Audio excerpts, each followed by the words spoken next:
In the landscape of figure photography, one group strived for tangible and dynamic displays. No time to explain. Get in the rows.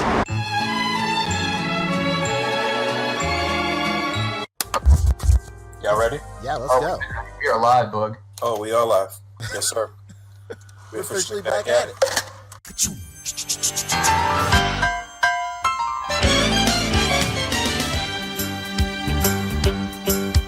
It's a rare condition this day and age to read any good news on the newspaper page. And love and tradition of the grand design, some people say, is even harder to find. Well, then there must be some magic clue inside these gentle walls.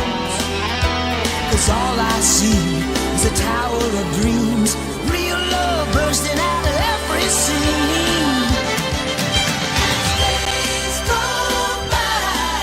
It's the bigger love of the family.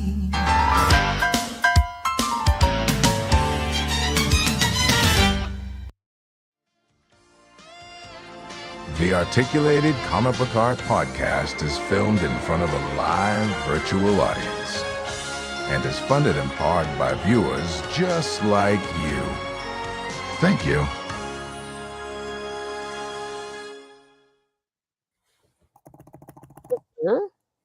Yes, sir. We're officially back at it. Book Nice coming at you with the Articulated Comic Book Art Podcast.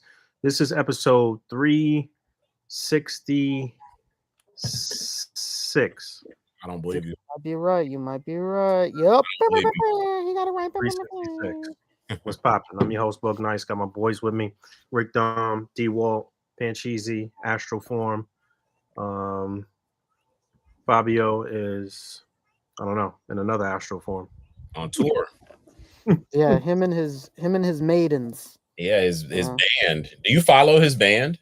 No, because he turned his back on me. I gave him an incredible name for his band, and he chose a whack name. He's a cover band for Iron Maiden. I told him to go with the Tungsten Damsels. He was like, "Nah, we're Cali Maidens." Like, get out of here, Fabio. Wow. Tungsten Damsels. You should hold on to that. That's pretty good. I'm saying, man, this guy chose Cali Maidens. Pretty good. Damn, they're noticing the cut, Walton. They're saying fresh cut. You know what? Thank you for noticing the cut. In addition to that, your boy has been trying to get his life right. Have not had any fast food, sugary drinks, anything in the past month and a half. Nice. Oh man, Yeah, you look like you dropped a couple pounds actually. Yeah, been hitting the gym, trying to get it right, get it tight out here in these streets, fellas. so I'm talking about. It Health gets is wealth. Excellent. Good, health man. Health is wealth. Yeah, health is wealth. So yeah, I'm glad everybody is healthy and active and dropping pounds. But tell me a little bit more about your past week. How's it been? Rick, you go Oh, first. hey, what up? It's me, Rick. What up, everybody? So far in the chat, Jason, Harper Figs, Chewy. What up, Chewy? Shelf Presents, Bo Biggs, Baby, Eddie Velasquez. What up? Yeah, it's my week has been pretty normal. You know, it feels like everything leading up to Comic-Con feels very whatever. There wasn't big news this week, but there was like towards the end of last week, like on the weekend or whatever. So, Yeah, we got a few things to discuss. A few, I guess, 3 big topics, and then yeah. We had the Bandai stuff show up Yes. yesterday, and it was incredibly lackluster. Let me not speak for him because he's not here. He could talk about it later, but I know even Poncho wasn't super hyped with what Bandai showed. But yeah, there's so much to talk about. But the week itself for me was just it was really meh. You know, nothing crazy, nothing wild. Just the countdown to Comic-Con, which is passing by insanely fast at this point. Yeah. It feels like, what's the count? How many days until you guys wheels up? I think a couple of days ago I was watching somebody's stream where they were like, "We're a month away." Yeah. Exactly. Yeah, we were. Yeah, this week was early. This week, I guess, was 30 days away. Maybe I don't know. we are fast approaching con, and pretty lackluster week. What about one of you fellas? Who wants to go next? Not really much going on with me this week. Just work. Work was I wouldn't say it was stressful, but this week honestly went fast though to me. I don't know. It was also like very hot every day here in New York City. We had like consecutive days of like almost 100, and then we hit 100 on Tuesday, I think. So from like Saturday through I don't know, Wednesday or something, it was like super hot here, like unbearably hot. Like the air was on fire type of hot. So yeah, it was pretty bad. But yeah, the week went fast. It was a good week. I was able to grab Jean Grey.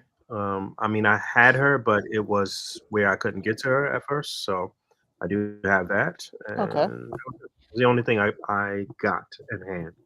How about you, Dave? Let's see. This week has been it has been super fast. It has been super hot. That's for sure. Multiple days this week. I didn't know what day it was, which was kind of crazy. Yep. My family is like in the wind right now. The kids are at their grandparents for the next couple weeks in San Francisco. And my wife has been on tour. She was in San Francisco, then she was in work in DC. She came back home for a day, and then she left this morning to go meet her sister in Houston for them to go to the Beyonce concert, which is which should be kind of lit. I don't know if you guys, again, number one Beyonce podcast, but she just did her show in Paris, and so this is her first show back in the States, and she's doing it in her home city. She's from Houston, so they're anticipating that this is going to be a pretty big show. But outside of that, this week for me has just been selling a bunch of odds and ends around the crib. Taking some of my extras that I have and some legend stuff. Now that I'm on the CT Toys bandwagon, was able to sell my Wolverine, which to Mayfex's credit, those figures, if you have them in box, even though the bootlegs are out, they still hold high value, which is really great. Was a nice surprise. I mean, it's fucking bootlegs. They supposed to still hold high value. All you people line up these bootlegs, man. Yeah, shame on you. I there will be no shame in these streets, especially when I haven't gotten in my Gambit yet. And so while I do have Gambit queued up to sell, because he's never been open before, I'm waiting until I get the CT Toys Gambit in first. Yeah, gonna make your judgment in hand, huh? Yeah, because the one thing that I will say, looking at this guy in the window, is that the coat looks a little tighter on the Mayfex than I've seen it look in the reviews of the CT Toys. Nothing, heinous, nothing too bad, but we'll see. But again, shout out to anybody who's bought some stuff from me. Was finally able to offload my second Giant Man Nice. for a really good price. So at this point, based on the sales that I made, all of my Sentinels are pretty much paid for. And that money's just sat to the side like I had been doing. Remember my plan, what I had said about just setting to the side every month. A little bit every month, yeah. I actually sold Giant Man the last week too. I forgot about that. I sold my extra Giant Man too. Because, I was waiting for I don't know what happened, but the price for Giant Man did increase. So I was able to sell mine for a pretty good return. So yeah, I did okay too. Yeah. So again, anybody who bought anything from me, thank you very much. I always love when the community comes together. If you still are selling on Facebook, definitely having your name be good in these streets goes a long way. I will say that. And I did dabble a little bit with Facebook Marketplace for the first time, and that is a whole nother animal. It's the wild, wild west out there, bro. Yeah. All right. So that's good. Where do we want to start in terms of news? Do we want to open up with some TV stuff? Have you Ironheart episodes? Walton did. I did. All right, so you watched it. Yeah. There's been 3 episodes so far, right? Mm-hmm. All right, give me your hot takes. Give me your initial reaction. All right. Initial gut, that first episode. Okay. I understand why they released all 3 at one time. Because as you know from the that's par for the course. They normally do that with the show. Right? Nah, there is no par for the course when it comes to these Disney Plus shows because they just do whatever. Sometimes they'll release 1, sometimes they'll release 2 at a time. I can't remember off the top of my head if they've done a 3 episode release. You also have to keep in mind that this season of Ironheart is only 6 episodes. So really, yeah, that's crazy. So that see, there is no par for the course. So releasing 3 of your episodes off break has to be because that first episode was rough. Like if they had done that as a solo release on its own, even the chatter that people are saying about Ironheart right now would be amplified. Having watched all 3, I don't think it's hateful. I don't think it's the worst Disney Plus Marvel show that they've done. I do still think that honor goes to Secret Wars. Is that what it was called? Secret Wars? Secret Invasion? Secret Invasion. Yeah. That shit was trash. And wasteful trash. You gonna waste Samuel L. Jackson on a It was really anticlimactic. That's trash. That's what the problem was with that. But yeah. And this will be the biggest thing that I'll say because I can get long-winded talking about TV and movies. That's my jam. But the biggest takeaway from me for this show has been Dominique Thorne. No shade to her. I think she's a really good actress. However, I feel that she is miscast in the role of Riri Williams. I felt that in Wakanda Forever, but then the young lady, Lyric Ross, who plays Natalie, I won't give any spoilers, but the young lady that plays Natalie, she was on the show This Is Us before. Every time she's on the screen, she steals the show. And she could have 100% been Riri. And even if you don't, and I'm gonna make this parallel real quick, even if you don't like the character of Miss Marvel, and even if you don't like that show, the one thing that you cannot say is that the actress that they cast to be Miss Marvel is perfect for that role. Yeah. She's I would charismatic. agree. She's a good actress. She loves the MCU and loves Marvel, and it comes through in her characterization of she's young and she looks young too. And and that's another critique that people have been given is that now Dominique Thorne looks a little old. I think when she was first cast in Wakanda Forever, that may have been now like he looked too old for the role then to me too. Well, she's 27 now, and they say black don't crack, but she doesn't look like a teenager. I would say that. Right. She don't look like a college kid. Not at all. She just looks like a short woman. A short right. The last thing I'm gonna say, woman, but I haven't seen. Go ahead. My bad. The last thing I'm gonna squeeze in, then I'm gonna turn it over to y'all. The other miscast for this, that in my opinion is a major fumble, is Anthony Ramos as the Hood. Yeah. I forget the dude's name. His last name is Montoya, Marty Montana, the guy who plays Joe or John, his cousin on the show. He used to be on this other show called The Good Girl. And this dude is charismatic. This dude has a look that ladies really like. Like ladies made that show. I think that show got canceled and came back because of the fan base from The Good Girl.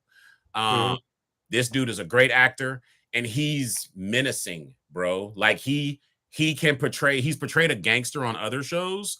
He would have been ultra believable as the Hood on this show, but then he also would have been able to stand his own if you were to bring him back in future stuff as like a member of the Cabal, because he would have been believable being able to stand in a room with Dr. Doom and you're not looking at the guy who was in Hamilton. standing in the same room with Dr. Doom. I think that, to use a wrestling term, Anthony Ramos is a babyface, and him to be playing a bad guy who sold his soul to the devil, and he's like this uber powered gangster, is just weird. It's a very strong miscast. But that's all I will say that I haven't seen any of the stuff, but I'm pretty much with you just from knowing the girl who plays Riri, her performance in Wakanda Forever, and knowing how she looks, and knowing Anthony Ramos and all of that. I do think that, yeah, there was some miscasting there for both of them. The Hood in the comic books wasn't really, I don't know that and those original books when he was first introduced, I don't know that he was really a like scary looking dude like that though. He was kind of like a skinny, kind of lanky, like. Well, he's British. That's another thing. Like, I'm not tripping off of that, but the Hood in the comics is British. Well, huh? What? Yeah, the Hood is white. Right. He's white in the comics, but you said British. Yeah, isn't he like from the UK? Nah. He Are you sure? He was like a New York. He would. Yeah, I'm telling you, the original series that introduced the Hood. Parker Robbins, right? Parker Robbins. He was just some New York City dude. He was just a low level, like kind of New York City criminal, basically. All right. But yeah, he was never really like superimposed or anything. He just had the powers, and really before, in the original comic book, before he actually started dabbling with dark magic and the devil and whatever, he just had the cloak and a pair of boots that were magical. He had these boots that allowed him to kind of like float or fly or whatever, and then the cloak enabled him to be invisible and stuff like that, and intangible and whatever. Didn't boots that did that? Black dude in Doctor Strange. You know, what's his name? Mordo. Baron Mordo. You talk about Chitwell? I could have sworn Baron Mordo had some boots that made him fly too, or could like leap or do some shit. But go ahead, keep going. He did that. They had a name. I forget. There's something boots of something or other. Yeah. But yeah, without even seeing it, yeah, I agree. They could have got somebody younger to be Riri, and I don't know that somebody needed to be more imposing, but for Hood, but I don't know, man. I don't know. So yeah, I have seen all of the bad stuff, all of the bad reviews, all of the like racist shit, basically. That came before the show even started, which, you know, yeah, before the show even started. That is par for the course. That is gonna happen, and it sucks because I'm all about holding the MCU accountable and recognizing. Some shit is whack. I'm not going to just support it because it's black characters or minorities or whatever. If it's whack, the shit is whack. Period. Yeah. But yeah, I've seen quite a few things. I had saw these a podcast from this nerd, whatever that is. What was that? What's the guy's name? It's like a play, neurotic. I think it's like nerdrotic. Got it. Erotic nerd. All right.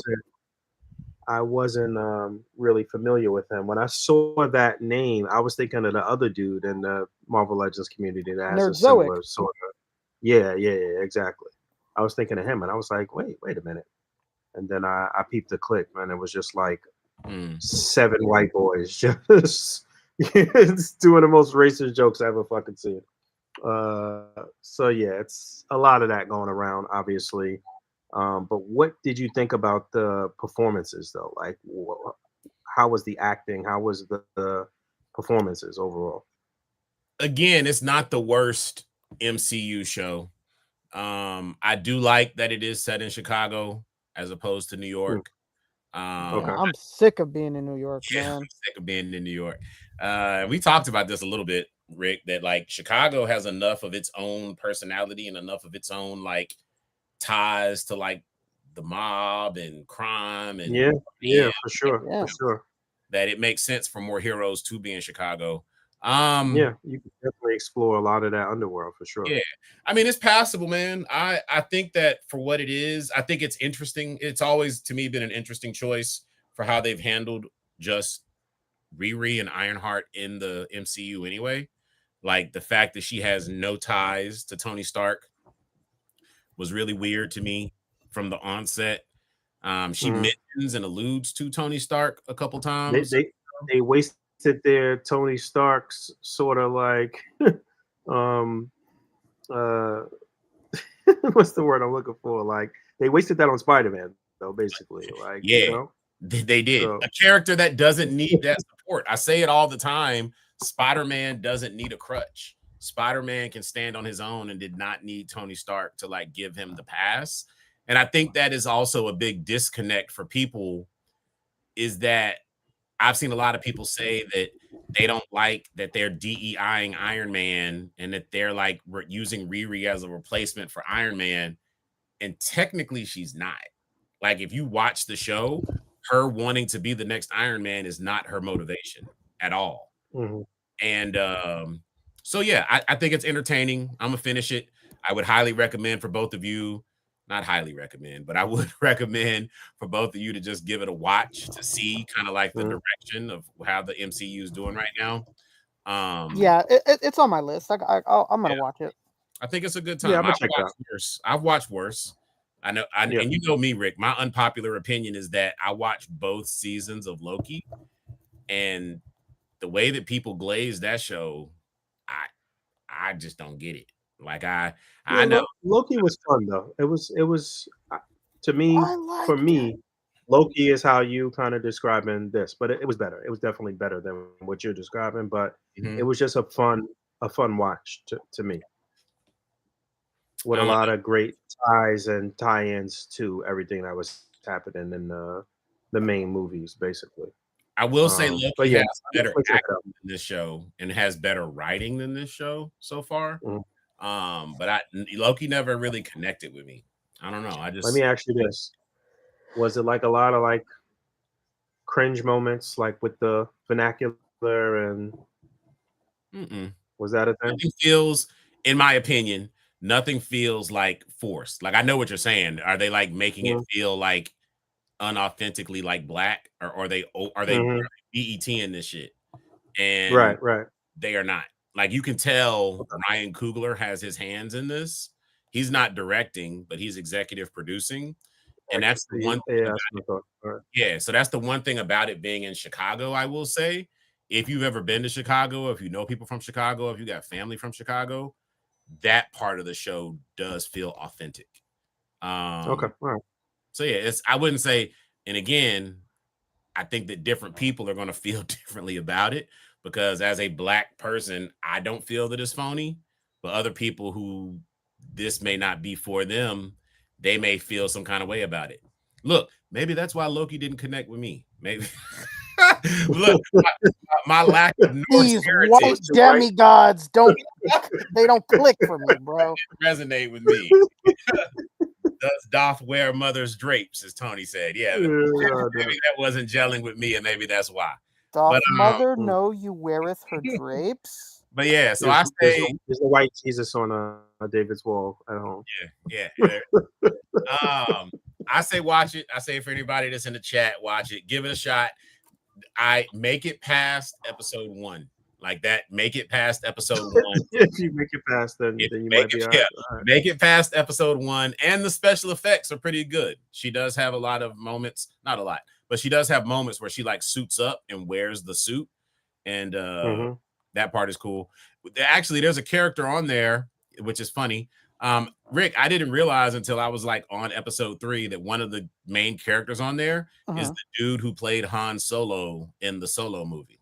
Oh shit! I don't know. Anson Degulgorg. I don't know. Oh shit! You just saw the demon just now. I don't know what I know. I'm speaking in tongues right now, huh? Got your Mephisto on. Yeah, I don't know what his name is, but it wasn't until Alden. I don't know. I don't fucking know how to say this name. but third episode, in that part, they do something cool where they do kind of connect it and find some cool ways to connect it to the Iron Man mythos. Watch it. We're 3 episodes in. 6 episodes won't kill anybody. Give it a watch. All right, Yeah, real quick. Poncho was saying Loki is the best MCU show. It's not even close. I know. Everybody loved it. It just, I don't know. I just never, I couldn't get it to click. I loved it. I liked it. I won't say I loved it, but I liked it a lot. It was fun. But while we still on TV, movies, cinema, we got another Fantastic Four trailer this week too, right? Yeah, that we did. We did. I didn't watch it, so I didn't watch it purposely, but I did see one particular screen cap of Thing with the beard. That was in this trailer, right? Thing with a beard, baby. I've been seeing some promo. I guess they're doing like a cross promotion with like some razor company where like he's looking in the mirror, shaving with a razor or something. I guess it's like a 4-blade razor. Okay. So good it cuts through rock. Walton, come on. They already had me intrigued and pulled in with the first trailer, and I think it looks good. I think it looks fun and interesting. So I don't really need to see any more trailers and give away anything else for me to go out and see it on day one. So I'm already there. I started not to watch it, but the Fantastic Four, that's my heart. And I'm a big First Family fan. And it was good. Like we got to, well, I won't tell you, but they did show some new stuff without giving away too much stuff. I did accidentally this past week see, was it a photo or was it like a screenshot of another villain that's in the movie? And that was annoying because I feel like that something like that should have been kept very, very much under wraps. But yeah, I'm excited. Yeah, I forgot who it was, but the guy behind Fantastic Four was like, come on, guys, it's impossible to keep secrets. Like, what are we supposed to do? And like somebody else replied, like, bro, none of us really knew that Toby and Andrew were going to be in the film, like for real at least, or Daredevil. Like, you managed to keep like the best secret on like the biggest film. Like, why can't you keep this secret? What are you talking about? Yeah, and to me, this was kind of a big thing that got leaked. So I don't know. All right. Well, I still don't know. So let's. That's what I'm not saying. But I think this one's going to be good. Something that I did hear today in the same vein of movies while we kind of wait for P.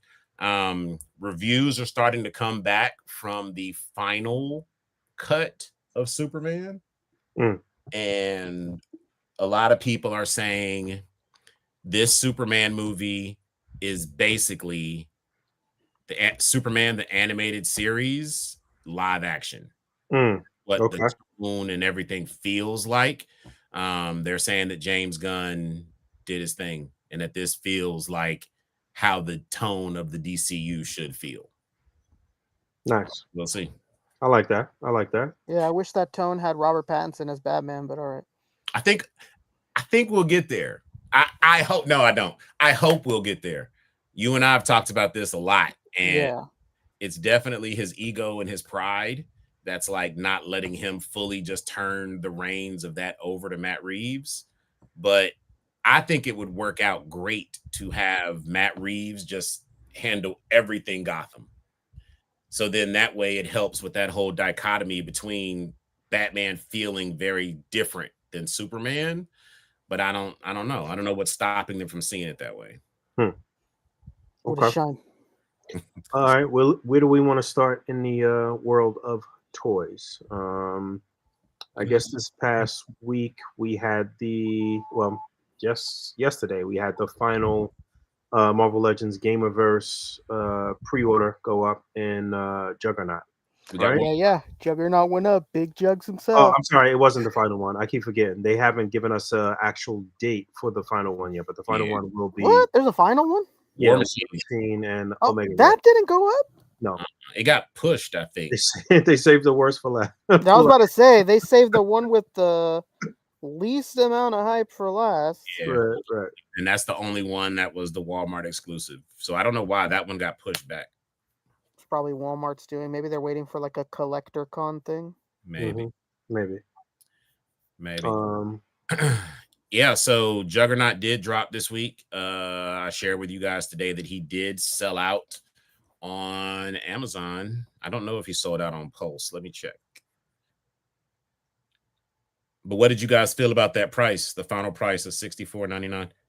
That's Totally cool with it. I mean, it's basically like getting a Build-A-Figure at one time for $64. I'll take it. Juggernaut did also sell out on Pulse. Yeah, it's still up on BBTS for anybody that missed on those other avenues. And I don't know why he needed to clarify. Maybe people were just making really strange assumptions, but Dan Yoon did go ahead and clarify before Juggernaut dropped that there is no soft rubber torso.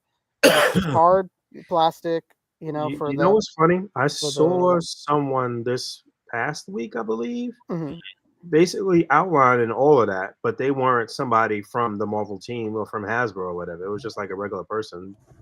When you say outlining, what do you mean? Like breaking down what it was made of? Yeah, they were like breaking down the fact. I mean, yeah, breaking down the articulation and saying that, it wasn't that soft overlay like Hulk. And then Dan came out and said the same thing. I don't know. Maybe I'm bugging. Maybe it was Dan from the beginning, but I feel like Dan just did that like yesterday or something. I don't know. Well, I called it. Brad said the same thing. War Machine 2-pack was delayed to July 24th for Walmart CollectorCon. I knew it. CollectorCon, okay. Yeah, they love to do that shit in the summer, so. Yeah, that's all right. So that's pretty much during Comic-Con. Comic-Con, yeah. So Juggernaut is still available on Entertainment Earth. So did not sell out there. Did not sell out on Big Bad Toy Store. Did sell out on Amazon. And I've told you guys this before. That's my barometer of how well something has done and its popularity is if it sells out on Amazon. Yeah, that's pretty fair. And then it's a smash if it sells out on Amazon and on Pulse. With BBTS and Entertainment Earth kind of being like, I kind of view them as like third-party sellers a little bit. Like they buy them from those other places. Yeah, but I'm trying to think. If something like this sells out on Amazon and on Pulse, but it's still available on BBTS and Entertainment Earth, like what type of quantities are they fucking ordering? I'm trying to understand that. They're going nutty with it. If they're still having it open, they're having really the most insane amount of stock. So they probably get their stuff wholesale direct, right? From yeah. From Definitely. But yeah, so I don't know what numbers they're putting up, but I know that Hasbro loves it. And so this is interesting because I thought I was under the impression that Shuma Gorath was going to sell out also, but he did not. And I do attribute a lot of that probably to just, even though it looks amazing and even though we're all geek for it, like in the community, I do think some of that lends itself to like character popularity. Of course it does. But Juggernaut, we talked about this. Juggernaut selling out should not have been a surprise to anybody because it looks phenomenal. I know we're kind of beating a dead horse on this, but at this price, the final price of $64.99, all new sculpt, the size, it doesn't come with a ton of accessories, but it's only $5 more than Maximum Hulk. I'm chalking it up that Maximum Hulk and the Maximum line is overcharged. And I know people were saying it before. People are probably hearing me say that and they're like, duh. But I do think that at $59.99, I think Hulk's sweet spot should have probably been closer to like $49.99. Definitely. And Spider-Man 100% should not have been. And I know we already know this, but I'm just saying this and putting this out into the ether that the Gamerverse line and what they're offering for the price point that they are makes Maximum seem silly. Obsolete. It makes Maximum obsolete at this particular point. Like the next Maximum release has to really be Maximum for it to even make any sense. People are gonna just be turning their nose up to that shit if it's not something very unique. And yeah, man, the fact alone that the Maximum Hulk wasn't penless is really where they fucked up, because they could have maybe got away with it if it was actually totally penless. But and then we get this. It's tough. Yeah, we don't want to beat a dead horse, but that was the Legends big thing for this week was Juggernaut. So again, if you Oh no, we missed the other thing. say it again. We missed another big piece of Hasbro news. Yeah, well, Hasbro news. Yes. I was just saying in terms of the actual figures, but if you don't know by now, Ryan Ting of Hasbro, the Marvel team, the big three, is no longer with Hasbro. So he put up a post yesterday, I believe. Basically saying that his time with Hasbro has come to a close. I will show the actual post here. But all right, Ryan Ting. Then again, that's the hero gig, right? Part of the journey is the end. What am I even tripping for? Everything's going to work out exactly the way it's supposed to. I love you, 3000. Tony Stark. After a legendary run, June 2013 through June 2025, my time at Hasbro abruptly and unceremoniously came to an end after my position was eliminated. Quotations. These are challenging times for the world at large, especially the toy industry. While sorting through a range of emotions, I'm choosing to focus on the positives. Few people are fortunate enough to live out their dream, and that's what I did for almost 10 years on Marvel Legends, alongside a talented and passionate team who I'm proud to call my friends. During my 12-year career at Hasbro, I've grown up professionally and personally. We have two amazing kids now and are teaching them the importance of hard work and effort. Every day you look in the mirror and deep down you know if you're truly giving it your all. Despite what you tell others or what they say about you, the Hasbro chapter of my life has concluded and I have no regrets. I gave it my best, my everything, my blood, sweat, and tears. Used box cutters and hot glue guns with caution. In turn, I was rewarded with many unbelievable experiences and unforgettable memories. I will still be going to SDCC this year as a panelist with some of my favorite people. The best part about SDCC is connecting with friends and experiencing excitement and joy together as a collective community. I look forward to seeing you there and talking about what I have and will always love wherever life takes me.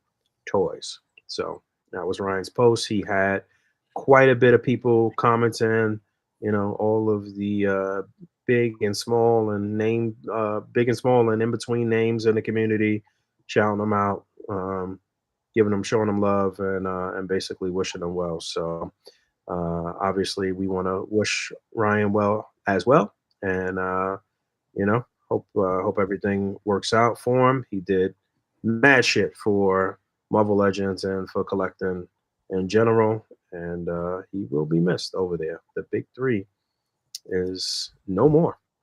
Yeah. Thoughts? Yeah, this is a huge bummer. Doing this before Comic-Con is just such a shit thing to do. Like, how can the boys have a smile on their face at the booth? How can we eat at a Hasbro breakfast with any sort of joy when things like this happen? Right. It fucking sucks. But hopefully, he'll be on to bigger and better things, and he could show up back at the headquarters like big mistake, huge. With some sort of a great job. I'm sure he will find one because he did an incredible job over there, and he's going to be missed in the interviews. No doubt. This is corporate America, man. Like, this is, as somebody who's been unexpectedly laid off from a job in corporate America, it sucks. And I know that people feel however they feel about the big three.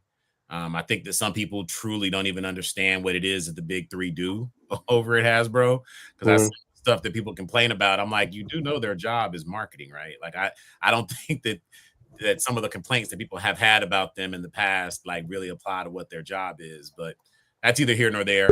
I think that Dwight, Ryan, and Dan have done like a Herculean job of like really getting the brand out there in a way that it had not been before.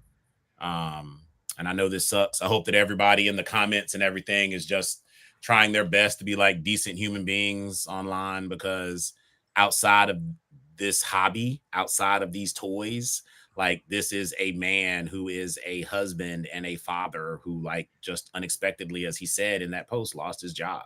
Lost his job, right? Yep. A job that he loved and a job that he worked at over a decade. And, you know, with that, you know, he works in a very niche industry. You know what I'm saying? So to get a new job, I've seen some people be like, oh, well, he can go get a job at Mattel and he can do this and he can do that. Like, remember, this company is based in Connecticut. So, you know, I don't know where Ryan lives, but in order for him to continue to work in the industry, that may mean that he has to move him and his family someplace else. So, yeah, I'm pretty sure that all of them, well, that's not true. I know Dwight, I'm pretty sure lives in Connecticut. I think Ryan did too. I'm not, I think Dan was the only one that didn't live in Connecticut by the headquarters or whatever. That's where Hasbro's headquarters are. By the way. it's in Rhode Island, but that's right there. I mean Rhode Island. I'm sorry, I don't know why I said that's like right there. I did, and I was wrong. But end of the day, prayers and blessings and thank yous to Ryan. I'm sure that you'll bounce back, like you said, and be somewhere bigger and better in the immediate future. So for everybody who's going to Comic-Con, please make sure you give this brother some love, because like Rick said, I know it's going to be tough to be in the booth and, you know, putting on a happy face and everything. And I'm glad that he's still going, but I know it's going to be kind of bittersweet for him. And the team. For sure. I hopefully I'll get a chance to talk to Ryan at Comic-Con on and off the record, and actually get to interview him over there, and get to interview Dan and Dwight as well. So obviously I'm not going to be like talking about the whole situation with Ryan, with Dan and Dwight, but you know, maybe we could get a little more insight and just a little peek into, you know, what happened, what went wrong there during Comic-Con. But again, great guest on your yeah, for sure. So no red tape to cut through now is probably the only positive with that. But again, Ryan, Ryan Ting unfiltered. That's gonna be right. Now we're talking. Yeah, that's gonna be must watch YouTube right there. But yeah, just one thing you mentioned, you know, it's a very niche industry, and like Hasbro's not the only place in recent months where there have been big, you know, losses and layoffs and what have you. Like the toy industry and as a whole is hurting right now. So it's even more difficult to land somewhere else within, you know, doing the thing that you really love and shit. Like, you know, what do you do when you've been doing this shit for a decade plus, and it's like you go get a retail job or some shit? Like, nah. You know what I mean? Like, so yeah, it's a little disheartening. But yeah, shout out to Ryan, shout out to Dan, Dwight, and yeah, where do we want to go next? Bigger and better things, my brother. Bigger and better things. Poncho is here now. P in the house. We could do Poncho, are you there? You want to talk Bandai? They showed a bunch of stuff just like a second ago. Yeah, I'm here. Hell yeah, there he is. Where do we want to go? I mean, this is really the big news, I guess, the Bandai stuff. So let's get into that, and I guess we'll cap off with that. But yeah, they just officially revealed the Comic-Con exclusives. Okay, so we want to do that first. Yeah, we can get into that. That's hot news. Literally just happened. Some live reacts. And I've changed my mind. I'm flip-flopping. It's right at the top. Oh no, it's not. Where is it? What the hell? No, what the hell? It's there for me. Why isn't it showing up for you guys? That's really strange. What do you mean? Refresh, maybe? It's like a post. It's like a collaboration post between Bandai Collect and Instamashi. I don't know why it's not showing up on that feed. That's really strange. I don't. Maybe I should just send it to you. Type in the search Bandai Collect. Or just refresh. No, because I mean he just opened it, so there's no way that it's. Oh, okay. Yeah, there you go. Bandai Collect. There you go. Tamashii Nation's 2025 event exclusive.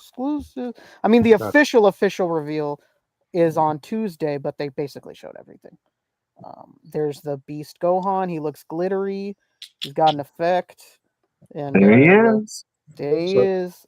Very this is what they unexciting. normally do with the DBZ stuff, right? They give us just a different colorway or a different painted version of something we already got, right? This You is know nothing what? brand- Sometimes they don't, and we're about to see right now.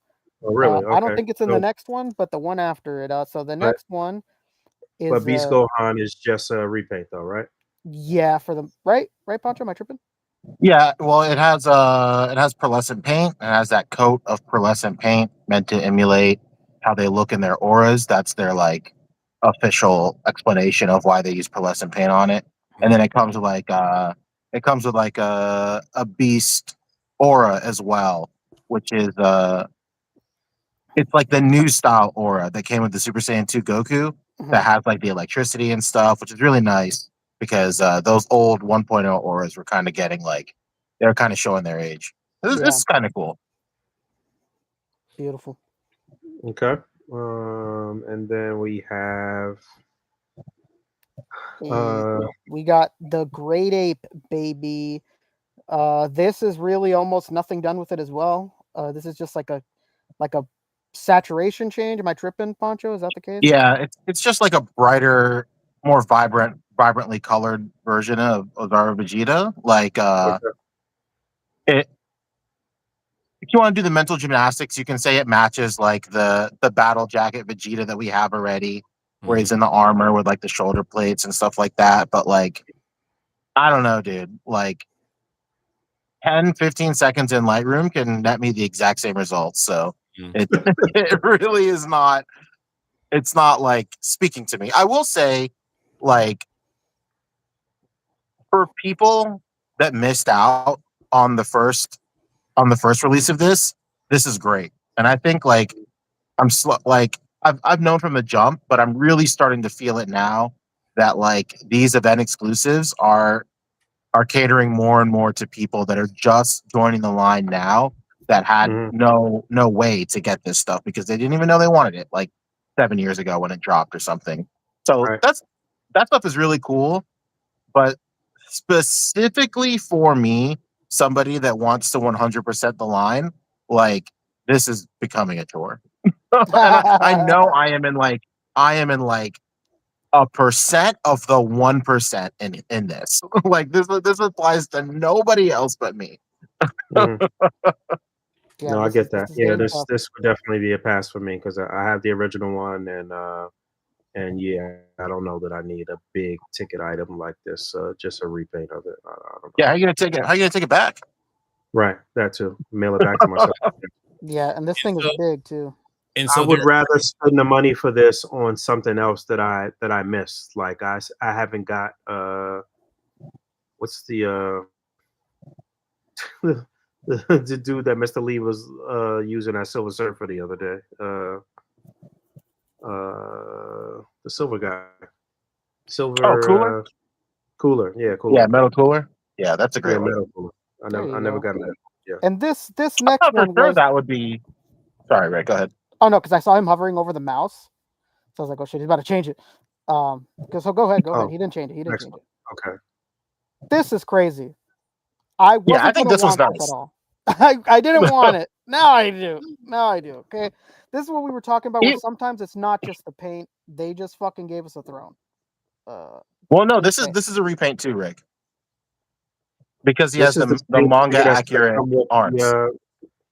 Oh, yeah. You're right. The arms. So the first release of Demon King Piccolo had like the anime arms where his like little paws. I don't know what the fuck they're called. Yeah, but like his muscles and biceps are like pink. Yeah. But in the manga they're yellow. So like even from the jump before they revealed the the throne, I was like, all right, cool. I mean, like I'm still kind of in for it. But now like this thing's gonna be $110, like easy. 120 maybe because of the throne. I don't know. Yeah, I had no interest in it because I have the original and I've never even opened it. I don't even know where it is. Yeah, I haven't opened the original one either. Yeah, I don't know where it is. I've had no interest in this thing. I was like, yellow. I think it's whatever. right here in front of you. And I saw this throne when Brad sent it to me. He was like, "Okay, never mind. I want Piccolo." And I was like, "Yeah, never mind. Me too." This is what I'm talking about, man. So can I ask? So as on the outside looking in, is there no part of this that is like frustrating as a collector to have exclusives not necessarily be exclusives, but just repainted re-releases? Is there like no wanting what everybody else kind of gets to experience at San Diego Comic-Con, where it's like something that you can only have gotten from the con that is like a one of one release, not necessarily just like a simple repaint? Like, is this popping? Well, they did that one year with the Ultra Instinct Omen Goku. That was like completely like out of left field. It's something they'd never done before. It was a completely new mold with a completely new form that was exclusive. It was an event exclusive, and that felt kind of cool. But like, you know, we've said it on the show before. Like, I think the perfect con exclusive is like something that you can like look at, and if you don't need it, then you feel good about not needing it. Like, it's not really that big of a deal. And like, I understand also like the other side of the coin, where say if like the SHF Dragon Ball line just constantly just put out brand new molds, brand new characters and stuff for San Diego Comic Con, like that sucks for everyone else.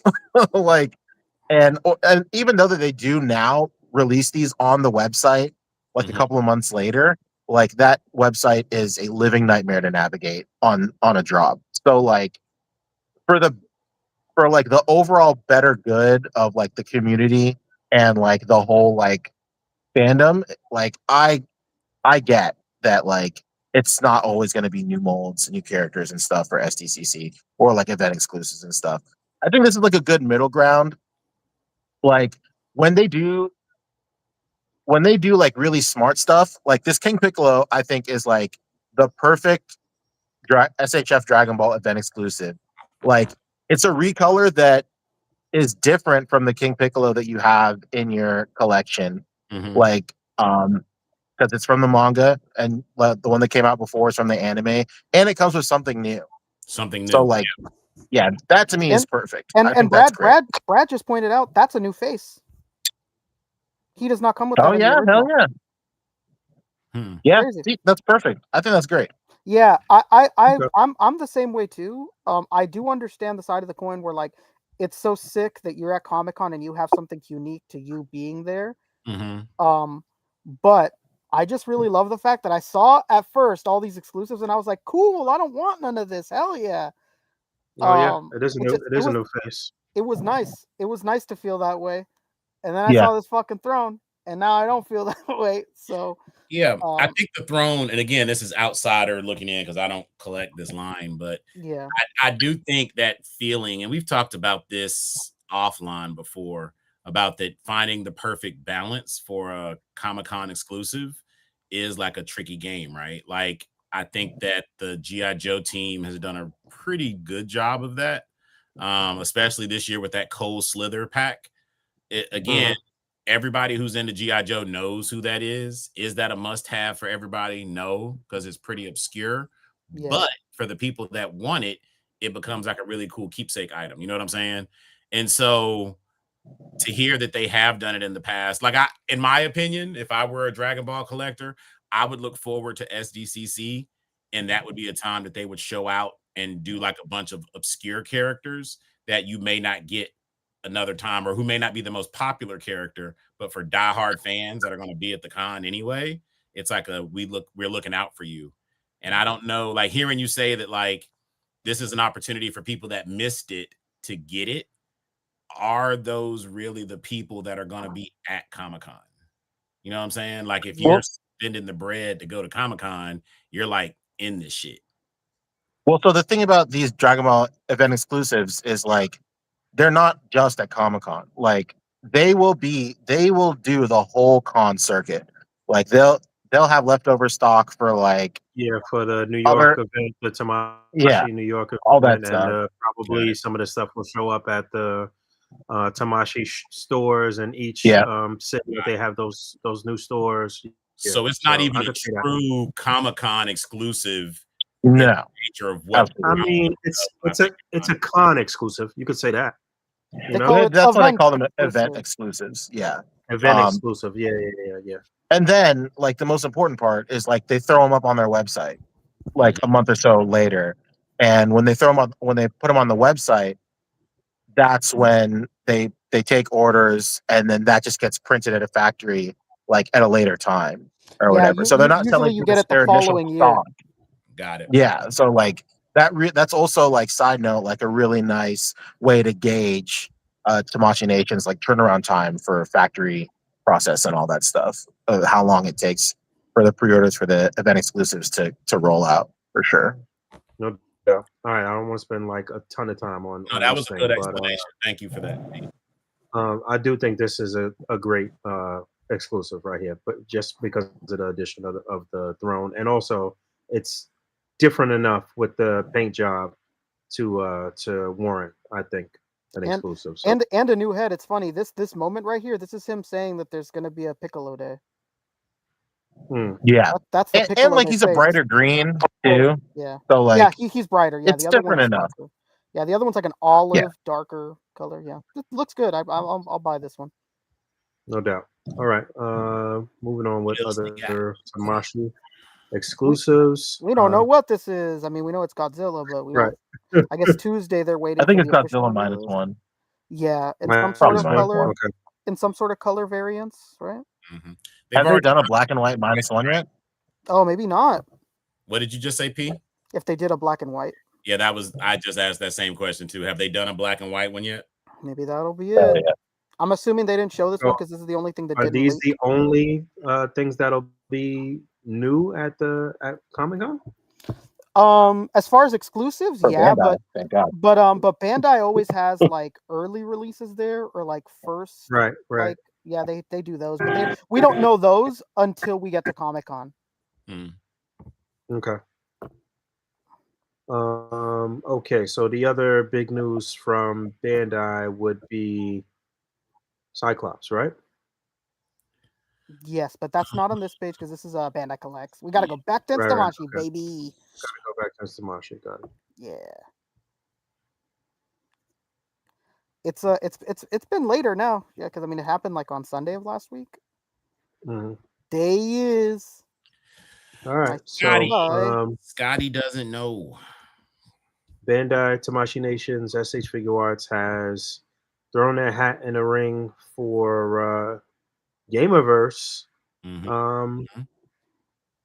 Marvel characters. So I guess the Gamerverse thing is across multiple lines. That Gamerverse imprint is across multiple lines, which I didn't really expect, but this is a way for us to finally get sort of comic-based Marvel characters from SH Figure Arts. This is something that we have talked about for many, many years on this show, and have always said, you know what, if SHF were able to do comic-based Marvel characters, it would be something.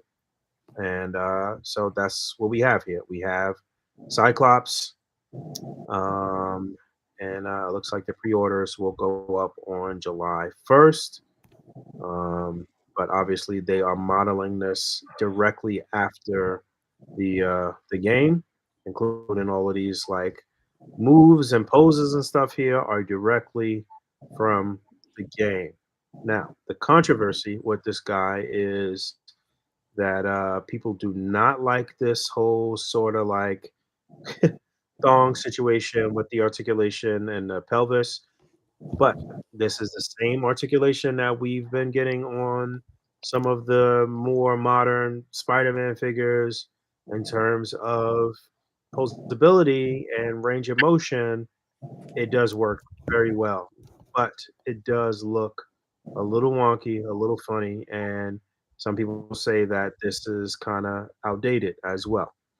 But the figure does look very what looks outdated? Just this sort of I don't know. I saw somebody describe it as the DCUC kind of pelvis or whatever. Just the Absolutely look of it. not. No, this is like it's so up to date. This is like Yeah, the it's completely most, Yeah, I different. mean yeah. it's modern, yeah, for sure. But whatever. What say you guys? How we feeling about this? Me, the other big thing was the um what they're Height. saying the height of this figure is going to be. Do you have that? So there was a Can you throw up that pic that has like the three of yeah. Cyclopses? I don't know how. I readily- think Lago has it. Shout out to Lago Figs. Ever heard of him? Yeah, I posted it too. Okay, There. there you go. Star she So blows. this is the projected height. We have the Mafex Cyclops on the left. We have the SHF in the middle, and we have the Legends on the right. All with this sort of like Jim Lee costume, all different colorways. Yeah. And we have But shout out to Kit Bass Customs with Cisco's thong song to the far right. So you guys know my whole thing. I think the Mafex Cyclops is weirdly proportioned. I never loved it. I don't love it, but I think that it looks better than SHF. And then when I saw that the height of this was so small, I was just like, nah, I'm good. I don't love it. I don't need it. But yeah, that's my take on it. How you guys feeling about it? Who's going first? Well, yeah, go ahead, Rick. Oh, yeah, I don't care. I don't care that it's small, dog. It's not the end of the world to me. It's not gonna stop me from buying anything. Nothing that I own from Bandai is ever in scale with anything else because it shouldn't be anyways. So it's not the end of the world. There's like a litany I'm of with you there. figures that are the exact same height as this Cyclops. Like there's Yeah, an I'm with endless you amount. there in terms of it living in its own world because Yeah. I don't like to mix lines anyway. So I'm definitely with you there. But Yeah. I won't disagree though that like visually speaking, the thong doesn't look great. It doesn't look good like it doesn't look as clean as like having the diaper there, but you just don't get the motion. So there is sacrifices to be made. And I don't mind sacrificing the cleanest look for the most amount of range and motion possible. But I'm not going to sit here and lie to you and act like it's the best looking way to do it because it obviously isn't. You know, it does break up and look like a thong or whatever. Don't go crazy with the articulation. I'm not doubting that. It's going to be really nicely articulated for sure. And that's enough for me. That's enough to justify it for me that it can articulate well. That's just what matters the most. I've been asking for something like this for over a decade, and I'm not about to sit here and not buy this shit just because it's not visually, at least with the thong, like the best way to have done it. Don't care. I'm in. I'm gonna buy it. I'm gonna buy everything that they have. When this thing leaked, there was some people annoyed that the strap wasn't keyed in, but here's the thing: it's not possible because the Legends has the crunch. There is no moving the keyed in straps side to side. This does double ball joints, so if it was to be keyed in and you twist it at the upper abdomen, you're breaking the straps. So you could have keyed it in, but it was going to look like shit. Basically, like once you move it from the top, like the strap is going to be on one side of the body, and then at the top half, it's going to be on another side of the body. So I understand not keying it in because it literally doesn't make sense if you do it that way. Because you just end up looking real goofy at it not being in the same place once you turn the upper part of the chest or whatever where it bends and twists and whatnot. I'm happy with it. I'm really fucking hyped. I can't wait to see where this line's gonna go. This is a fucking dream come true. So I'm all the way in. But I can understand some people's hesitance, but I don't got it. I'm in. I'm fucking sold. I'm buying everything they make. You're gonna be hard pressed to see me not buying 2 of these. How about that? How deep do you think they go? I don't know. You know, it is the question. It is hard because you know what? I gave Dave some credit when we were talking the other day. If Storm Collectibles is going to catch these hands, Bandai is going to catch these fucking hands too. Bandai is not known for finishing rosters. Okay? Finishing. Storm Collectibles is not either. These guys start a lot of games and then fucking disappear. Get so 'em. that does worry me.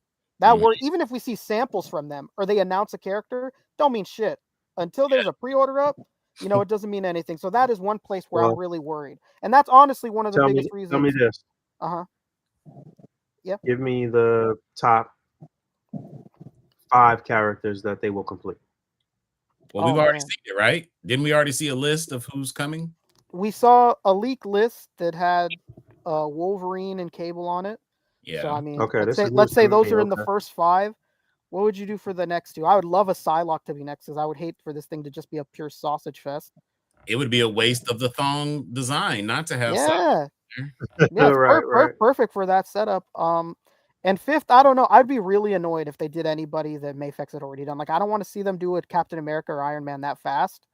Yeah. Just me personally, I don't mind if anybody else would prefer it that way. That's perfectly they're fine. doing a Spider-Man. Oh, you know they doing Iron Man though. Come on. Yeah. Oh, eventually, sure. But the 5th one, I would want to be Spider-Man. The idea of having a comic book style Spider-Man not in the top 5 makes no sense to me in the first 5. So in that sense, that is what would be my first 5. I would say is a Cyclops, Wolverine, Cable, Psylocke, and Spider-Man. You know what you're missing? You're missing a villain. Yeah, that too. A Magneto would be good. Yeah, given the popularity of Magneto and Doom, I could see one of them sneaking into the first 5. I could see I mean that's the villain I want them to do most is Dr. Doom. Yeah. SHF Dr. Doom, game over. Yeah. Yeah, that would be nice. That would be nice. But Dave, what's your thoughts? I mean, I think it looks pretty. I think it looks nice, like on the screen. When you do, actually, oddly enough, when you do like the 3 side by side, in my mind's eye, the color that captures it the best is the figure arts. Like their blue, in my opinion, looks the best out of everybody's. Yeah. I don't know. The bigger thing for me is the height is really fucking with me. But figure art stuff is always small. Bandai stuff is always smaller. It has been for all their other releases, so this is no different. The head sculpt looks great. I hear what you're saying about not having the straps on the chest keyed in, but seeing how good the straps look keyed in on the legs, on the thighs, and then to not have them keyed in on the chest is annoying. I don't know. I think, and what is the price tag for this currently? $69.99? It goes up. It goes up in a couple of days. I think the estimate is 60. I think it's $59.99. All right. I believe. I don't know. For me, I don't think that this knocks out the X-Men 97 Cyclops in my collection. If we did not have the Cyclops that has the keyed in straps and this newer body mold, I would have maybe considered this more. The height probably still would have been the biggest thing fucking with me. It checks all the other boxes. That one pose where he's doing the cross arm before he lets loose of the optic blast. Can you go back? I think it's like the picture before this one. Yeah, where he's crossing the hands. Yeah, where he's got his hands. He's not even here. There he is. There he is. Don't doubt him. Yeah. This pose right here, again, if you've played the Marvel games, like seeing this and seeing the arms crossed across his chest with that butterfly joint to pull this pose off before he does the optic blast, if this doesn't like give you the tingles, then you clearly didn't spend a lot of money playing these games in the arcade. Yeah, this looks phenomenal. The thong is a little wonky to me, but I understand the sacrifices that need to be. You know what? It's not even the thong part that I guess is the wonkiest part. It's like what you're ending up with is those articulated ass cheeks is what's crazy to me. But I get it, to be able to pull off the the deep crotch like this. I understand it. I don't know. It has a lot of things going for it that are really good, but I think for me and my collection, I won't need this one because I do cross up some things in my collection that like fit the part and fit the bill. But yeah, go back that and I know this pose from the game. Go back one more. Yeah, this look crazy, bro. Like that that looks like Rihanna's Fenty Men's underwear line ad right here. This looks crazy. Sold. Yeah. I'll take two of them. Like I'll take two. There's somebody that I agree that the figure looks very clean. I just don't love the overall look of it with the whole thong situation. I'm super concerned about it even scaling properly with other things from the line other things that they'll put out, like, you know what I mean? But yeah, and that is the last thing for me. We know enough about this company to know that there is no way in hell they finish this or they come close to ending up with more than 10 of these. And that would frustrate the fuck out of me if I were all in on this, knowing that I would have an incomplete, even the Marvel side of the Marvel superheroes, knowing that they're not going to get to all of those. They're not even going to get through the full cast of Marvel superheroes, let alone Marvel versus Capcom 2. So yeah, 10 is generous. But yeah. All right, P. Go ahead. He's over there fucking shaking and sweating. Let me at him. I think this looks fine. The minute I don't even like X-Men. I know. I don't even like X-Men. X-Men. I said X-Men 97. You were like, you motherfucker. I think this looks great. Like, historically, I've never, ever seen the problem. I've never seen eye to eye with people that have issue with the Moth-X diaper and, like, this weird thong situation. Mentally, I don't see it. It doesn't look sus to me. It doesn't look weird. Like, all I see is, like, engineering in these figures. Like, a couple of, like, every year or two, that meme goes around with, like, the Goku figure where you crunch his arm and then the bicep pops out. Like, whenever I see stuff like this, I think of the same thing. Like, the diaper, while people are calling the thong situation strange and weird, like, if you go back to a picture where he's front facing, like his jumping one, like what that piece of like engineering like allows like the figure to do is like it acts like a real pair of briefs. Like, because when you're wearing a pair of briefs, like they wing out across your thighs, like this one right here. Yeah, but the like dragon punch. They wing out across your thighs, but when your leg goes all the way up, like that part of your briefs is gonna sink into like your crotch and your thigh. They're gonna press together, and like this is what it would look like. And I think that's really, really cool. Like, that's a really cool piece of engineering and tech where they could have very well simply just painted his briefs on his thighs and still implemented the same thing. But like by making that cut deeper, you not only get a wider range of movement, but it has the added benefit of acting like a real pair of briefs. Like, dude, if you would have told me that a Japanese company would have engineered a way to let briefs and like underwear articulate naturally, like that's like the craziest shit in the world. But like that is literally just the world of like let's keep it a FHF and like Japanese stuff. Yeah, on the flip side of that coin, if any company was going to articulate the briefs on a figure, it was going to be Japan that was going to do it. Well, yeah, that's what I'm saying. Like, I mean, like, you're like, for the sake of the joke, yeah, I get it for sure. But like, I don't know, man. Like I really admire that companies like SHF and Revoltech especially, like, really push the envelope when it comes to articulation and engineering. Like, I feel like every like 5 or 10 years, like a figure comes out and we're just like, this is it, dude. This is the upper echelon. How can articulation get better than this? And then it's usually always stuff from overseas, from SHF or Revoltech, or Amazing Yamaguchi and stuff, where they like push the envelope. And like sometimes that looks a little strange with this thong situation, but like for the overall betterment of the entire hobby, I think like it's really cool that releases like this really push the envelope. It may look strange sometimes, but like for me, it's always been about range of movement and being able to hit those poses. Right. Like this thing could have like a million cuts. I couldn't care less. But like the fact that every single product image here is a 1-to-1 recreation of the sprites from Marvel vs. Capcom 2 is like is like a modern Marvel. It's crazy. Like I think it's so cool. This is the only one with like his crossed arms, which isn't like 1-to-1 to the sprite. Rick and I talked about it a little bit offline, but like it's just like as if the sprite would be turned. Because if it was 1-to-1 to the sprite, then you wouldn't see his face; it would be obscured. And I feel like for a product dot, it just works a little bit better if you can see his face. But I think this is great.